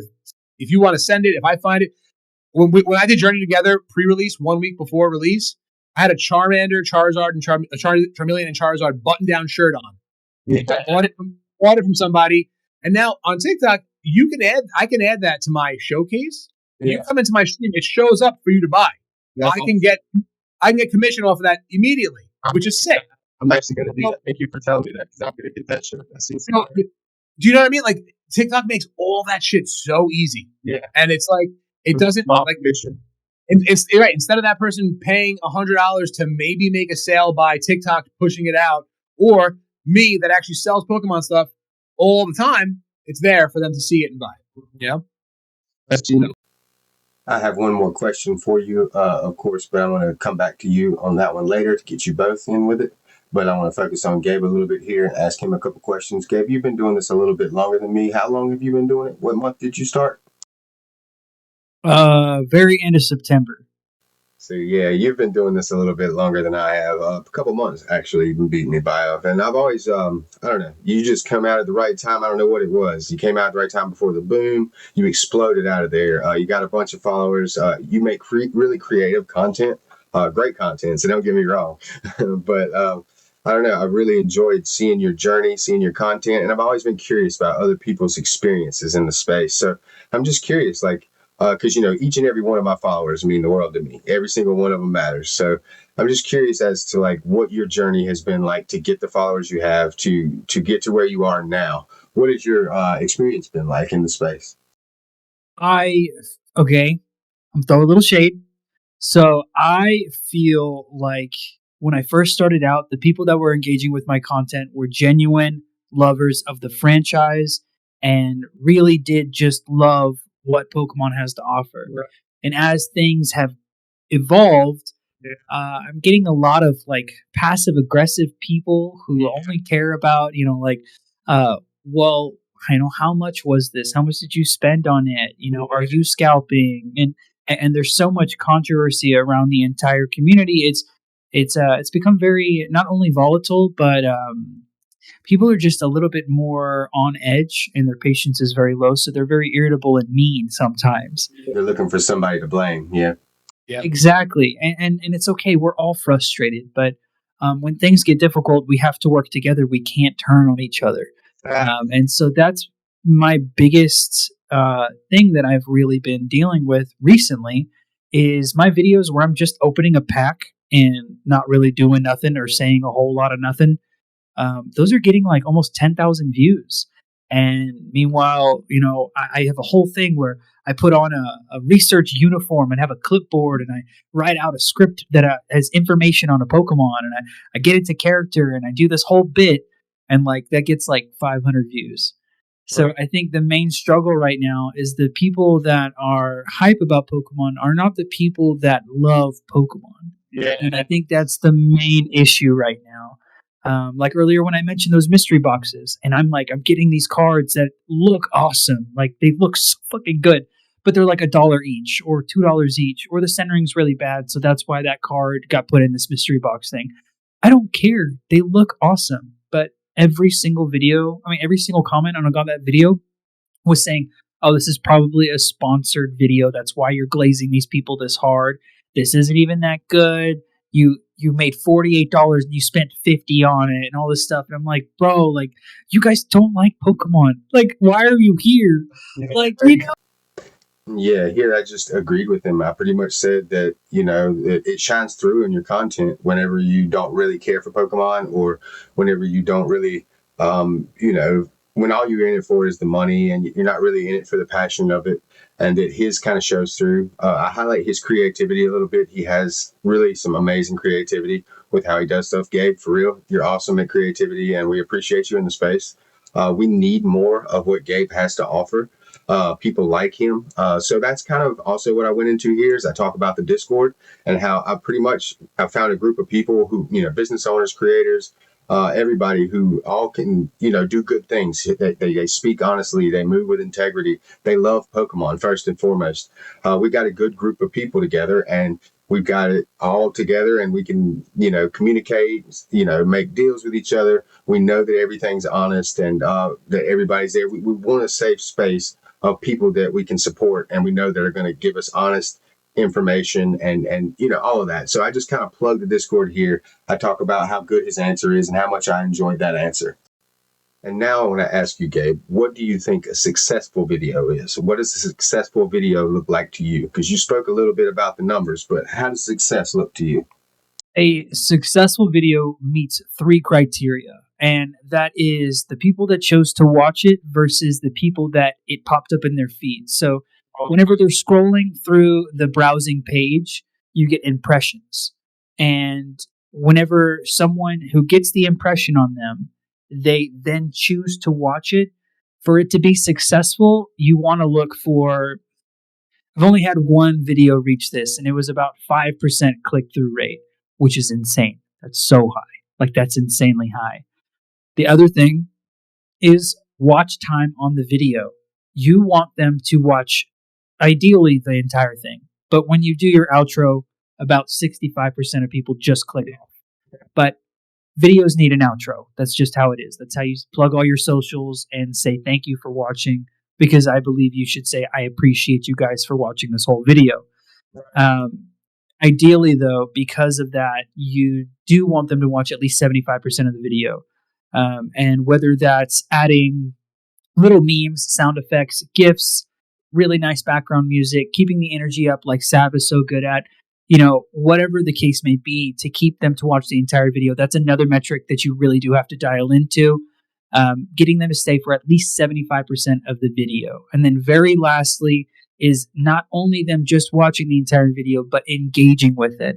Some people do need to be reminded that liking and commenting is a thing. They're just in there digesting content. They just watched a good video. And we're in a culture right now where people are chasing dopamine. That's why people are hooked on opening Pokemon packs. But since they're chasing dopamine, when they reach the end of the outro of the video, they just are like, okay, not time for the next hit of dopamine. What's on this sidebar? I'm gonna click on another video. So they skip the like, they skip the comment, they skip the subscribe. So you have to tell people, hey, if you like this, comment it, like it, subscribe to me. But you cannot do it at the end of the video. You have to do it at the beginning, because that's when the most people are watching. You'll notice that there's a slow gradient whenever people are watching a video. People will lose interest. That's that short attention span ripping at people. So those are the 3 monikers of a really successful video. If you have high impressions that convert into views, their total amount of watch time is on average about 75% of the video. And then lastly, did they engage with the content? Even if they like or dislike it, dislikes are just as fine. YouTube measures dislikes the same weight as likes. So they'll still push it out. Doesn't matter. Comments, also good. Respond to every comment. It's really good to show people that you know them and you acknowledge their existence. It's a big world out there, and when a little YouTuber says, oh, that's hilarious, that's a great take, or, oh, you like this Pokemon, I like this Pokemon, that means a lot to people. Yeah, and those are definitely the 3 big things that I would say make a successful video. And also to add to that point, one thing I always see people mess up on is, inviting their friends and family when they first start their channel and being like, hey, add me, make sure that you add and subscribe and like my channel so that I got people following me. But you don't really want to do that, because you start confusing the algorithm. So its job is to know who wants to view your content. You don't want to be getting people that don't like your kind of content to like and subscribe to your channel, or it'll push it out to the wrong people. I use my brothers as an example here. One of my brothers is an FPV drone guy. One of my brothers does skateboarding videos. And if I got them both to like my channel, which they probably both do, but if I got them to both like my channel, then it's recommended my videos to people in the skateboarding community, to people in the FPV drone community, and it's not really going out to my audience. So you really want your organic audience to be the ones that find you. And that's mainly the point I'm trying to make here, is that you want to remember to do that when starting your channel. Just, don't have your friends and family subscribe to you unless they're into what your niche is, into what you're talking about. That's a good way to be, good way to think about it, just letting y'all know. Yeah, I started to look into making YouTube videos, right? So now everything is coming through on my algorithm with all the YouTube stuff, mixed in with the Pokemon stuff. One thing I heard that was really interesting and makes total sense is that the whole dopamine topic that we were talking about, TikTok is very much like that. It's quick content, scroll through, blah, blah, blah, right? So to share with your TikTok followers that you put this video up on YouTube could hinder you, because they're used to fast content intake, whereas the video on your YouTube channel is much more long form. more personable in most cases. So that could 100% hurt you. And then another thing I heard was that actually sharing links could also hurt you, because that's showing TikTok, YouTube, that you went there directly from a link, as opposed to finding it organically or going to YouTube and searching for your name and clicking it. I guess that has to do with click rates and how they track stuff. And the one interesting thing was, if you have an email user base, it's better to send the email. The way they explained it was like cars in lanes. TikTok is up fast, then there's Instagram slower, and then there's YouTube, and then there's email. So it's almost like you're leveling up from email. Email consumption is obviously at the slowest rate. Moving up to a YouTube video, you get more people to watch longer, watch the video longer, let's say. And that's kind of like how he had one of these creators was explaining it. It was really interesting actually to watch, but it definitely makes sense, because to your point, Gabe, like people that are used to consuming, 15 second, 30 second, sometimes 30 seconds is too long. It's like wild, right? Yep. And that's really nothing, but it could definitely hurt those types of points that these companies are looking at to kind of make sure that they're pushing it out to the right people. And I hear people say all the time, like my friends, or like I had to unfollow you because I was getting Pokemon stuff. Again, stuff like that hurts you, right? But it's right. Like someone that's gotten to Pokemon but wanted to support you doesn't want to see Pokemon shit on their stream. Right. So, right. I'm like, I get it. Don't follow me for the sake of doing it. It's very different times where that could, backfire. So. Yeah, me and my girl have been together 5 years. I haven't even once mentioned, be like, hey, subscribe to my YouTube, baby. No, like, my wife wants no need. There's no need. Nothing to do with Pokemon. Yeah, that's one thing I've noticed about all content creators that I've met through this crazy venture. And that's that, for one, we're all perfectionists that, realize that things aren't going to always be perfect. And I think that's really healthy. But also our significant others have nothing to do with our content. Nobody that I know, their significant others, know much about what they do, what they say, like what they got going on with their videos. It just doesn't happen, it seems, which I find hilarious. Like her buddy at work was like, oh, he does Pokemon. What's it about? What's his channel name? She's like, I don't know his channel name. Yeah. I mean, he just does stuff with Pokemon. Like, but my wife is like, no, please don't mention Pokemon to anyone tonight. And I'm like, no. Yeah. It turned into like me asking everybody, did you collect Pokemon? Before I went live tonight, I actually had a buddy of mine that I collected cards with when I was a kid. He finally bought his, came over, brought his collection, and I was looking at it with him. And guys, I recorded looking through it. It's in the binder they're in the binder with no sleeves, guys. I'm talking shadowless Charizard. No. Shadowless. I'm not shitting you. I turned to him. He goes, dude, I put him in the binder when we were collecting as a kid, and I never looked back. I'm like, bro. 1,000 years dungeon, no trial. I have the collection here. Because I'm trying to he's trying to offload it to get some some extra money or whatever it is, and I'm like, dude, let me see it. I probably want to buy some of the cards, but dude, there's some good cards in there, but they're they're beat up. So he entered everything into I told him about TCG Player, but everything in there is near mint at $8,000, and I'm like, yeah, no, that's actually not you got to go through, everything is mod play. So there's maybe some light play, but a lot of them are also just regular bulk cards and WotC era. So. Yeah, everybody thinks just because something is old or from the WotC era that it's going to be super expensive or going to cost, going to make them a lot of money. But what people don't realize is that they can actually master some of those older sets, some of those vintage sets like Rocket and Base Set 2 and even more of them, if they're willing to accept mod play card, that is. They can actually master those sets for cheaper than they can master modern sets, which is pretty wild.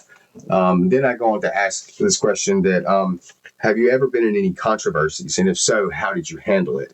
So I haven't gotten to the point on my channel yet where I got a bunch of people in my comment section nagging me, but I feel like Gabe has gotten to the point in his channel where he does get that a little bit sometimes. So I ask him, have you ever been in any controversies? And if so, how do you handle being in those controversies?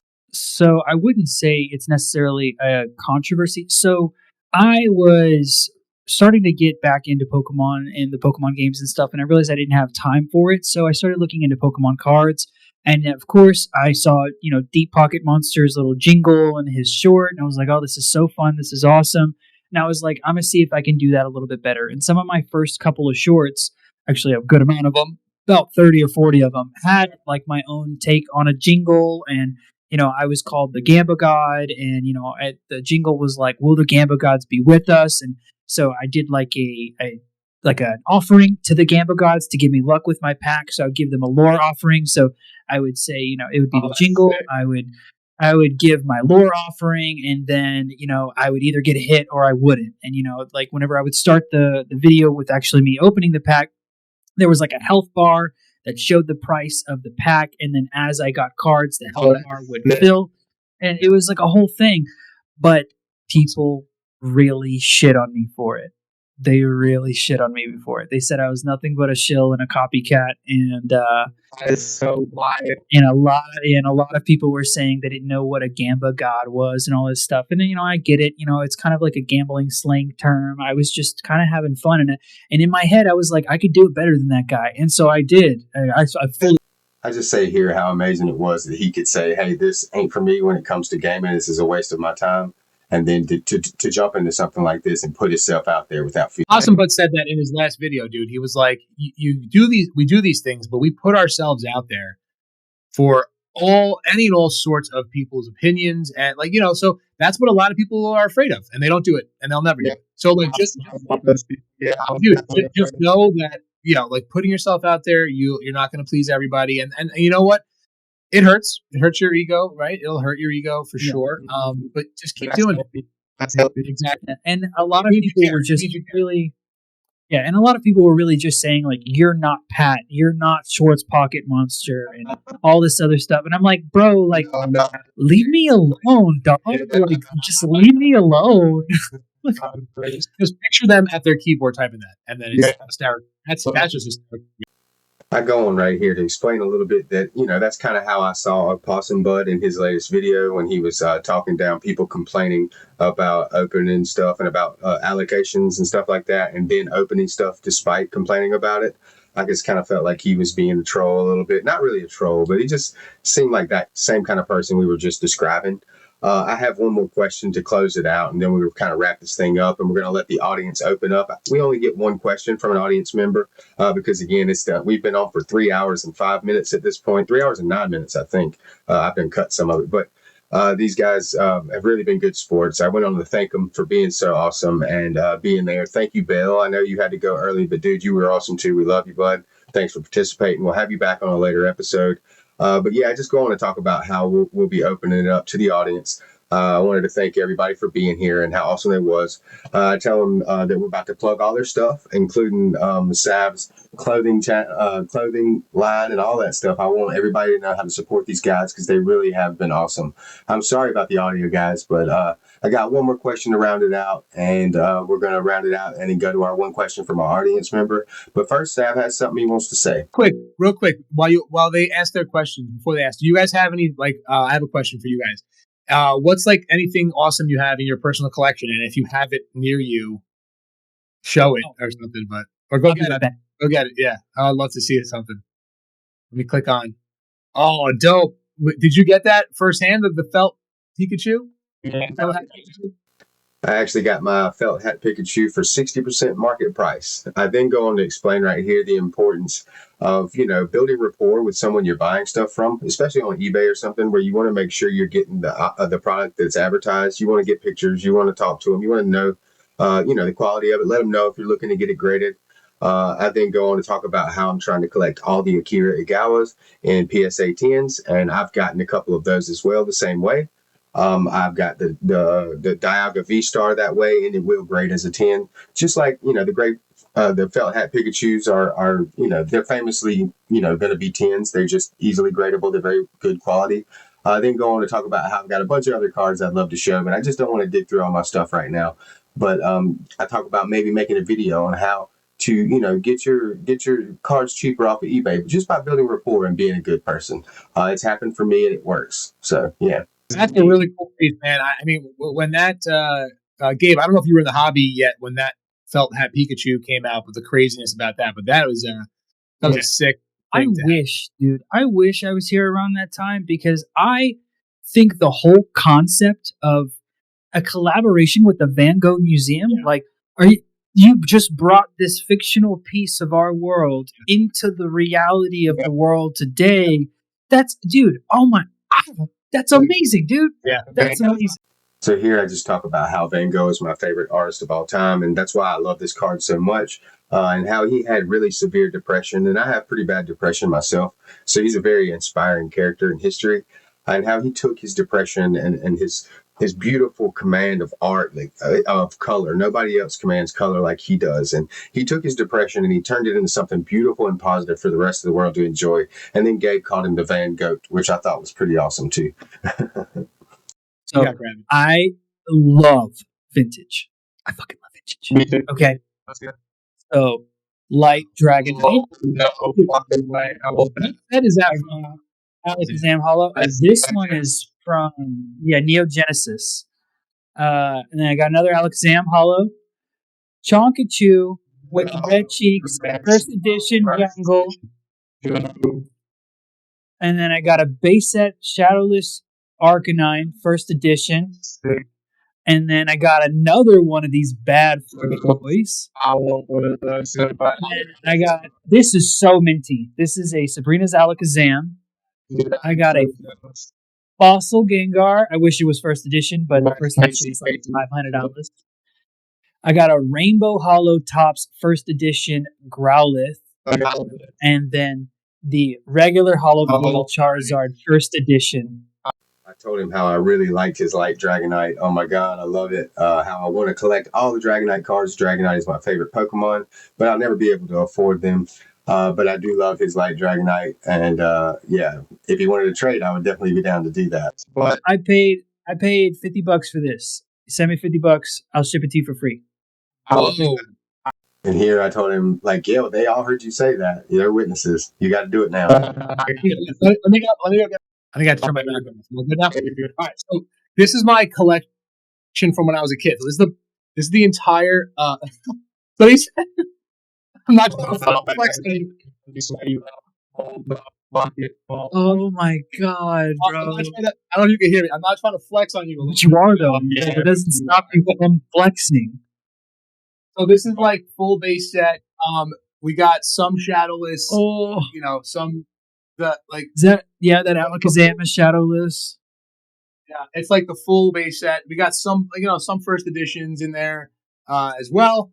So it's a full base set, and then we also me and my two brothers, and we have the full jungle set. I got a lot of first edition jungle hollow.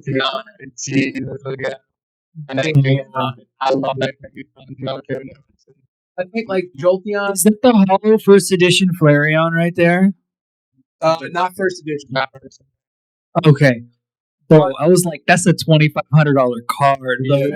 Shit, I'm blown away by that. I think this one's up there. First edition.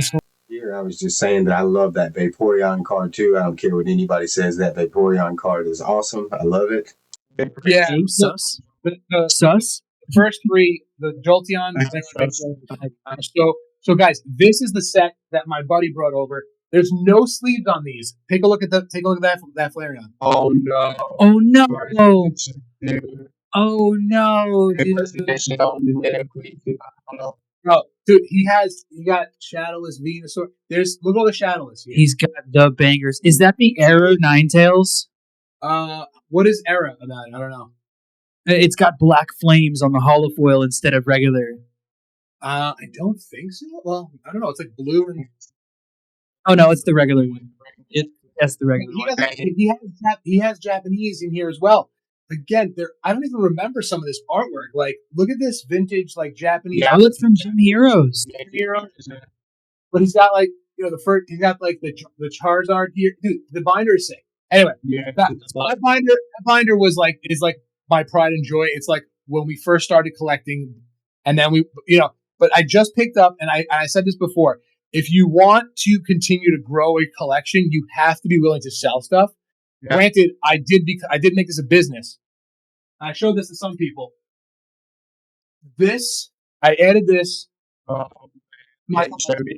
Yeah. It's graded. You're fucking lying. Yes. So I was looking for booster boxes. Some guy had a bunch of booster boxes, and it's graded. It's not sealed though, but it's like all the contents, everything is there. The game is in there. All the stuff is in there. But I saw this on his shelf, and I was like, bro, like how he had red and yellow, but he was only willing to sell. I don't know why he would even be willing to sell one of them if he had all three. You have all three, yeah. That's why I'm glad you played red. No, I played red too, and that's why my favorite overall Pokemon is Charizard. I started with Charmander, but I love Zapdos and that Jolteon card. Like, something about electric Pokemon back in the day, like seeing the Zapdos with his wings out. I just love. And he's like, And here I talk about how electric type is supposed to be a little OP. I think they have different damage and resistance numbers, like how you got weakness and resistance. Their weakness and resistances are different than every other type, so that makes them a little bit more OP. So everybody kind of likes electric a little bit more in some type of way. Plus, Pikachu's our poster boy. What can you say or speak to on the importance of a support system when being an entrepreneur as well as content creator? Does this path affect your relationships? If so, how does it? So do relationships get affected by being in this business or not? Yeah, I actually want to make this part of my first YouTube video when I introduce myself to people. But community in this hobby especially is everything. It's not even a little bit of it; it's everything. If you don't have just the people that are there, they're willing to spend money with you, for you, like you have nothing. So I make sure, and to Gabe's point, like make sure you thank people when they watch your video. Like I turn the camera around on every one of my live streams at the end of it, and I literally get emotional thanking everybody for fucking vibing. Like they didn't. You could have been anywhere else in the world tonight, and you were here with me, and that's it means a lot. You know what I mean? It is, and it affects everything that I do as far as a business person. Some people might say that I'm a terrible business person. I will straight up tell people, yo, don't buy in on this tonight. Like you already went hard. This stream, the last stream. Go sit one out. Don't feel like you need to come in here. We can just chat all night on TikTok Live if nobody buys anything. I'm cool with it. What about your personal support system, like family, friends? Do you feel like as an entrepreneur, like that's something that you need to have you? Has it tarnished your relationship? Have you had to miss birthdays or anything like that? Yeah, a lot of people fear that a lot. Is that I'm going to have to be punching numbers and pulling Pokemon packs all day. Yeah. I mean, that's kind of the good thing, right? So, like with it takes time. It does. So my wife's like, "Oh, what are you doing down there?" I'm in the basement. Like the room over here is where I stream from, next to this. And I'm in the basement a lot because I stream for 5 hours, but for the most of that 5 hours, like my family's sleeping. Like I do it at night, so I'll go live at like 7 o'clock and I'll stream till midnight or whatever. They're sleeping for a lot of that, so it's cool. But then the next day, you spend 3 hours packing up orders. Like it's time. Like it's not all fucking glory. You're selling all the stuff. Who's gonna pack it? Who's gonna do it? Right? I could hire somebody, but I'm not that big where I need to pay someone to do it. But it takes time. And just to compare, with my clothing line, I had to pack up a truck. I've had to go set it up, take a tent out, set the tent out, tablecloths, put all the clothes everywhere. This, I come to my basement, I stream, I click off, and I go to bed. I don't have. That's it. That's it. And someone was like, "Yo, you want to open up a store?" And I'm like, "It sounds great, but I don't know if I want to." I'd have to pay rent. The rent alone would be out of it for me. I do this on the side. I do this for fun with and a little bit of profit, but not a huge profit, which helps bring people to my channel. But that's the benefit, right? I don't rely on this solely to pay the bills, so I can do this on the side and just have a good time and vibe out and hook people up, whatever. But does it affect people? I mean, it hasn't. Tonight, actually, my wife was like, "Can you postpone the podcast a little bit?" Because my daughter is going to be 10 tomorrow, and she said to me, and I'm like, "Why? Her birthday's tomorrow. We sang, whatever. We had the party." She goes, "Yeah, but we've been recording her going to bed at night." And I was like, "Oh fuck!" I think I fucked up. But So I did miss. I mean, I pretty much that number and like it's No, dude. It's 11:30 over here. They've been asleep, but yeah. it's not a big deal. But I from the that's not wanting to talk about what you say. Yeah. Yeah. So you could, yeah, like, and again, like that goes to what I was saying earlier. Like, it's not for everyone. If you're not willing to take, L's here and there like, dude, I haven't gone to the gym regularly in over a year because of this. Like, how am I gonna go? Don't get me started. I want to go to the gym tomorrow, but it's a 5 o'clock alarm. It's almost midnight. Like, so now I'm gonna get, you know what I'm saying? So like, Yep. I haven't gone to the gym regularly, and I've noticed that weight gain and all that shit. But like, And it's not just a 5 o'clock alarm. It's a 5 o'clock alarm to go beat yourself up and then be sore about it later. Okay, it's not just getting up. Okay. So, same question to you, Gabe. What can you say or speak to on the importance of a support system when being an entrepreneur as well as a content creator? Does this path affect your relationships? If so, how does it? Now, I know you're not really a business owner, but on the content creation side, I know you was talking about how your old lady didn't know anything about your channel, but has it affected your relationships at all? And are they important? So I'll lay it out very flat and bare. So me and a childhood friend of mine, we moved out to California and we started our own company here recently. And the company's starting to do very well, but it's not very profitable. It's just not dying or going under, which is very good. I professionally train and handle dogs. I work with a couple of rescues, and I also help people who are disabled or possibly crippled, or we deal with a lot of amputees, war veterans, and different things like that. So that can be very time intensive. That's why I am usually working. With that being said, though, because I didn't grow up here. I grew up in Texas in a small town called LaPorte. And so I don't have any friends other than the one that is here with me doing my business. So when I'm not working, he is. I don't really have people in my life that I can lean on for advice or counsel or any type of support, or really, like, if I end up having a problem, guess who's got to fix the problem? This guy. So I do have a mentor who has taught me all of my dog training practices for the past, almost a decade now. And but he's got a wife, a kid. He owns a, $800,000 business of dog training and stuff. So I can't ask for any of his time. So when I see him, I'm like, hey, what do you think about this? And then that's pretty much all I get. And so running into Ty, I ran into him at Black Friday at a Target. I wasn't even supposed to be there. I was leaving work because I work an overnight on Saturdays. So I left work at 7 a.m, waited at Target until 7:30 when they opened. And then we all rushed to the back and everything was sold out. And we were all just sitting there like, oh, it's restocking online. And so I handed out my Discord to everybody there. And then Ty actually subscribed to my YouTube channel. And then he ended up winning a giveaway on my channel. He ended up winning a giveaway, and we met up, and then we had a lot of fun walking around at a collector's expo over here in Escondido, California. And he was like, I'm going to invite you to this Discord. So now I'm part of a group of people who actually can give me advice and help me, and help me do a lot of the projects that I have. So like, there's several projects on my channel that are just dead right now because I need people to help me. And the only people that I did have to help me were my mentor, who's a very busy guy. So it is very, very important to have a support system. It's absolutely paramount. And if you don't have one, go find one.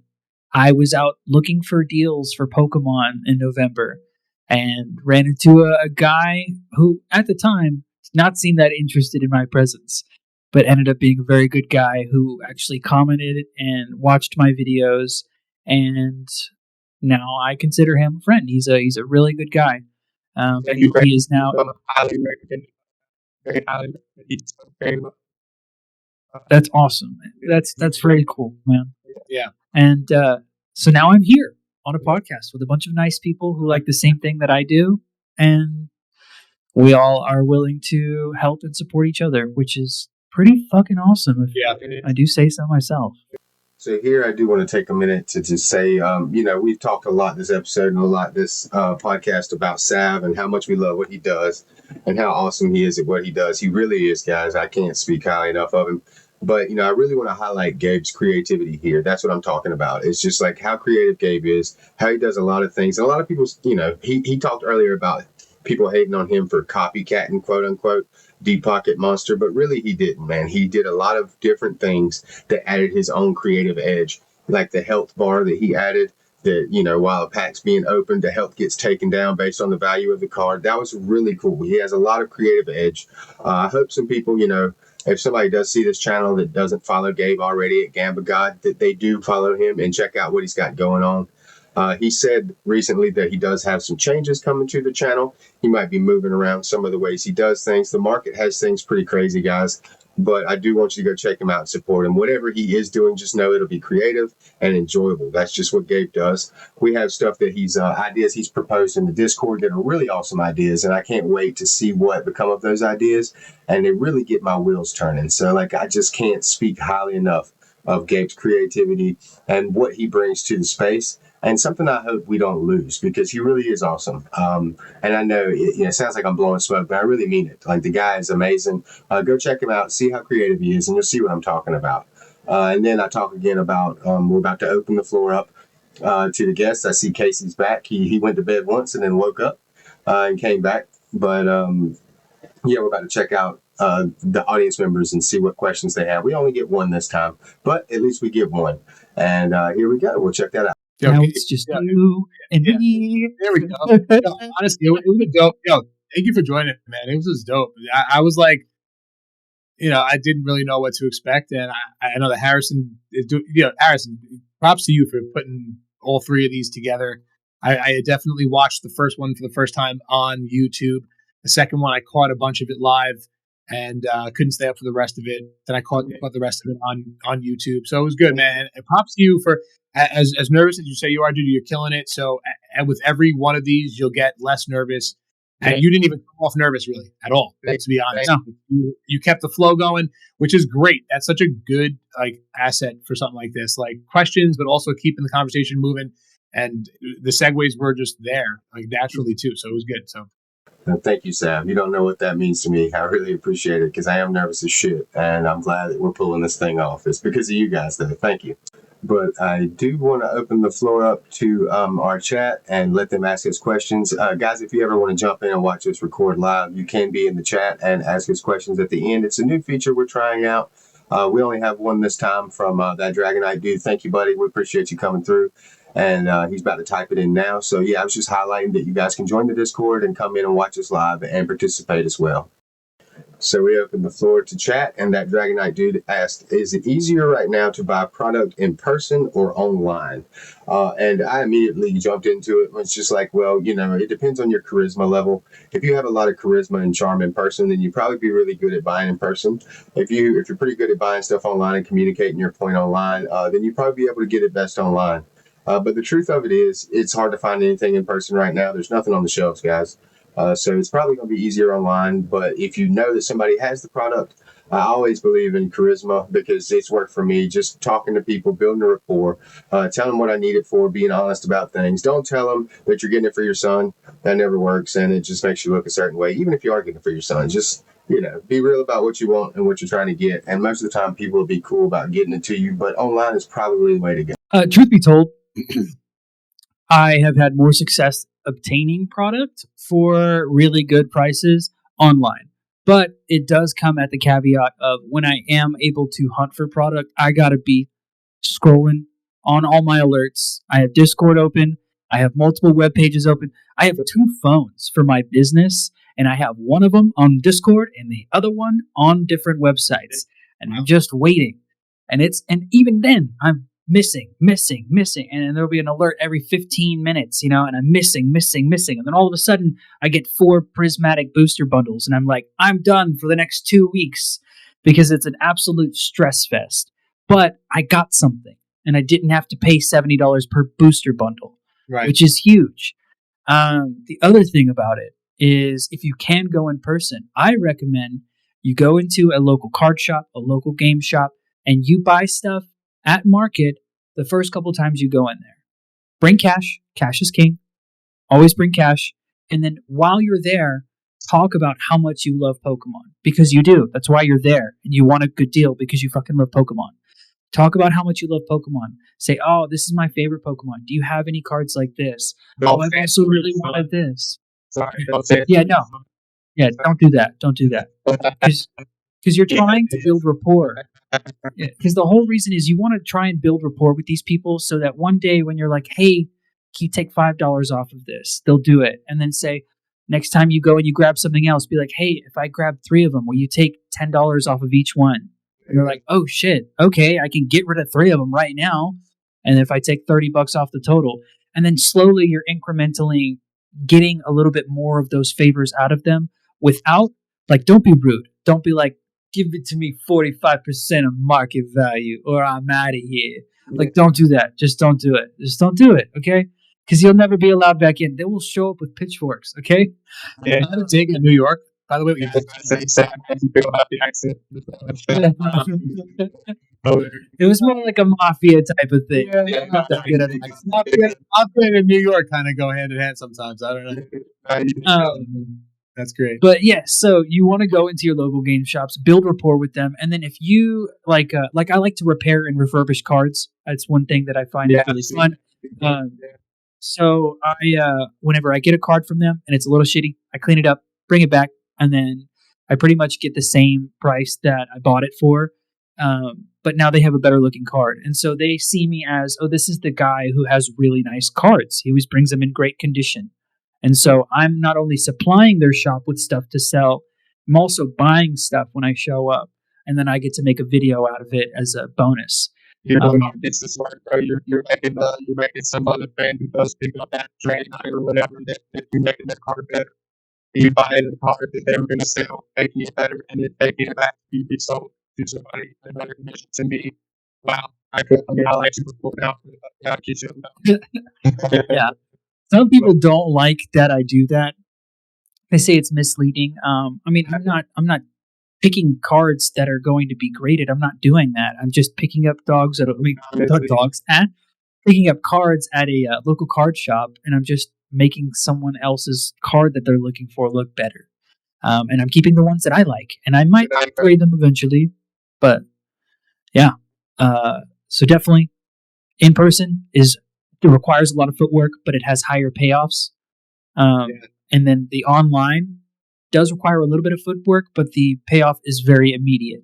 So, yeah, I mean, I think that because so do you think it's easier to find product in person or online right now? Right now, I think that it's easier to find it online just because you can't walk into any store outside of certain card shops and that will have product. Like before, we used to be able to walk in and the Pokemon section would have ETBs and packs and whatever. Now there's none of that. So people are like, what?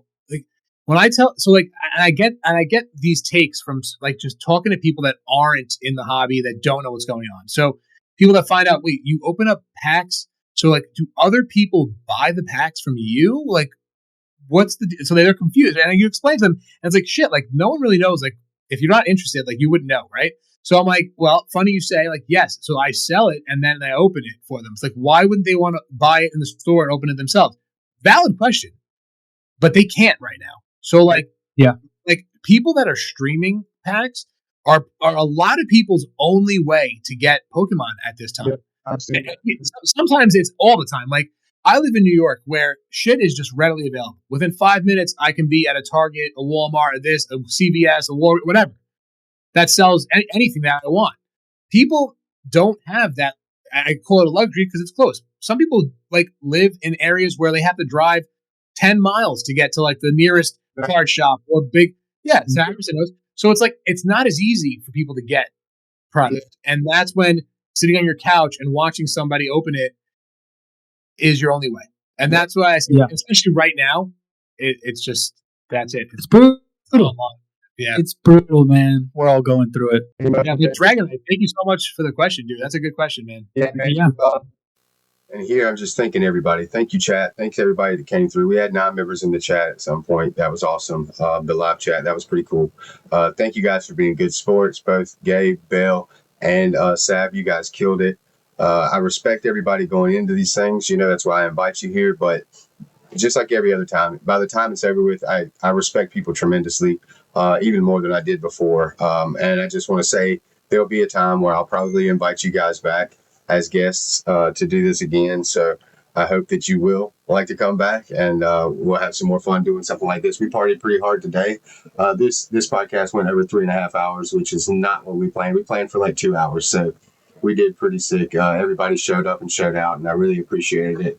Anytime that we can share our knowledge, it makes me excited. I like to look at knowledge democratically.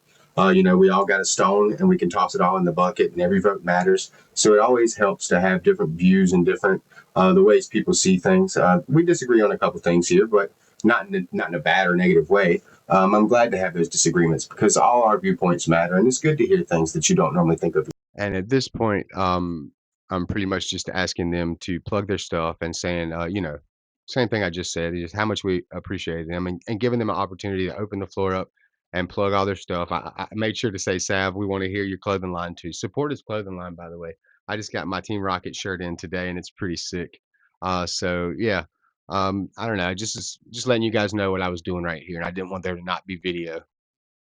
I will let Sav go first. No, I'll let Sav go first. Yes. All right, dope. All right, so SavsSavageRips. Just as you see it here in the name here, I am the same on TikTok, Instagram. I created a Twitch account as well, just to be everywhere. YouTube, everything is SavsSavageRips.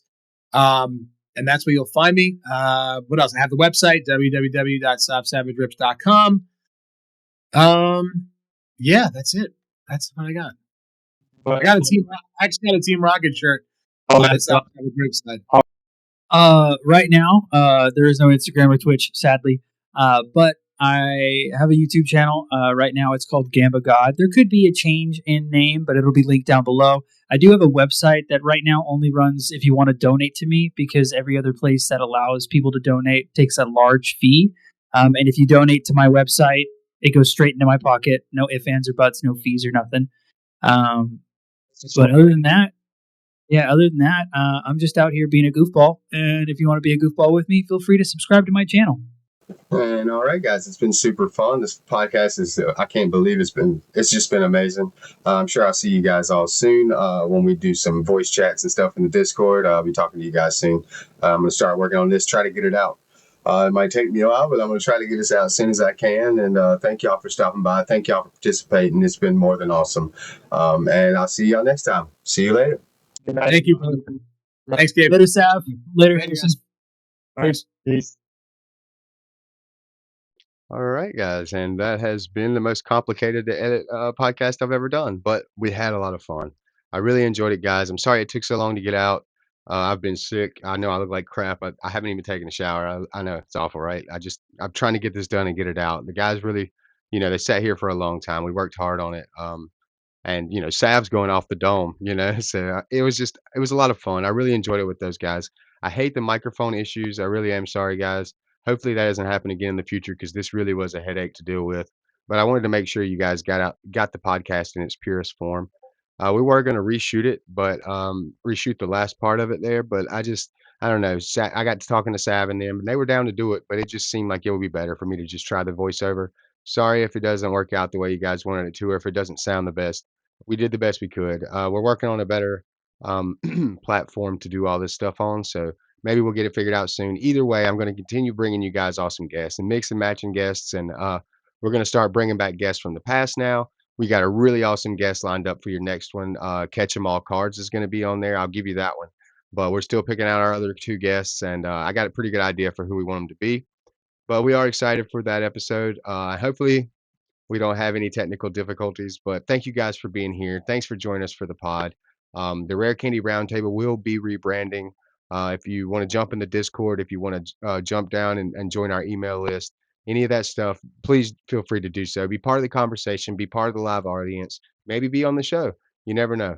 But yeah, thanks you guys for watching. I know it was a long one this time. We really appreciate it. It was a lot of work editing this thing just to get through the slog of it, just to do the voiceover work. I enjoyed watching it though. It was really fun. I think we did a great job. So thanks to Gabe, thanks to Sav, thanks to Bill. We really appreciate you. Thanks to the live audience. You guys killed it. And yeah, man, we'll be back for another episode in probably about a week and a half. And thank you, man. And we'll catch you next time. Y'all be kind to one another and happy collecting.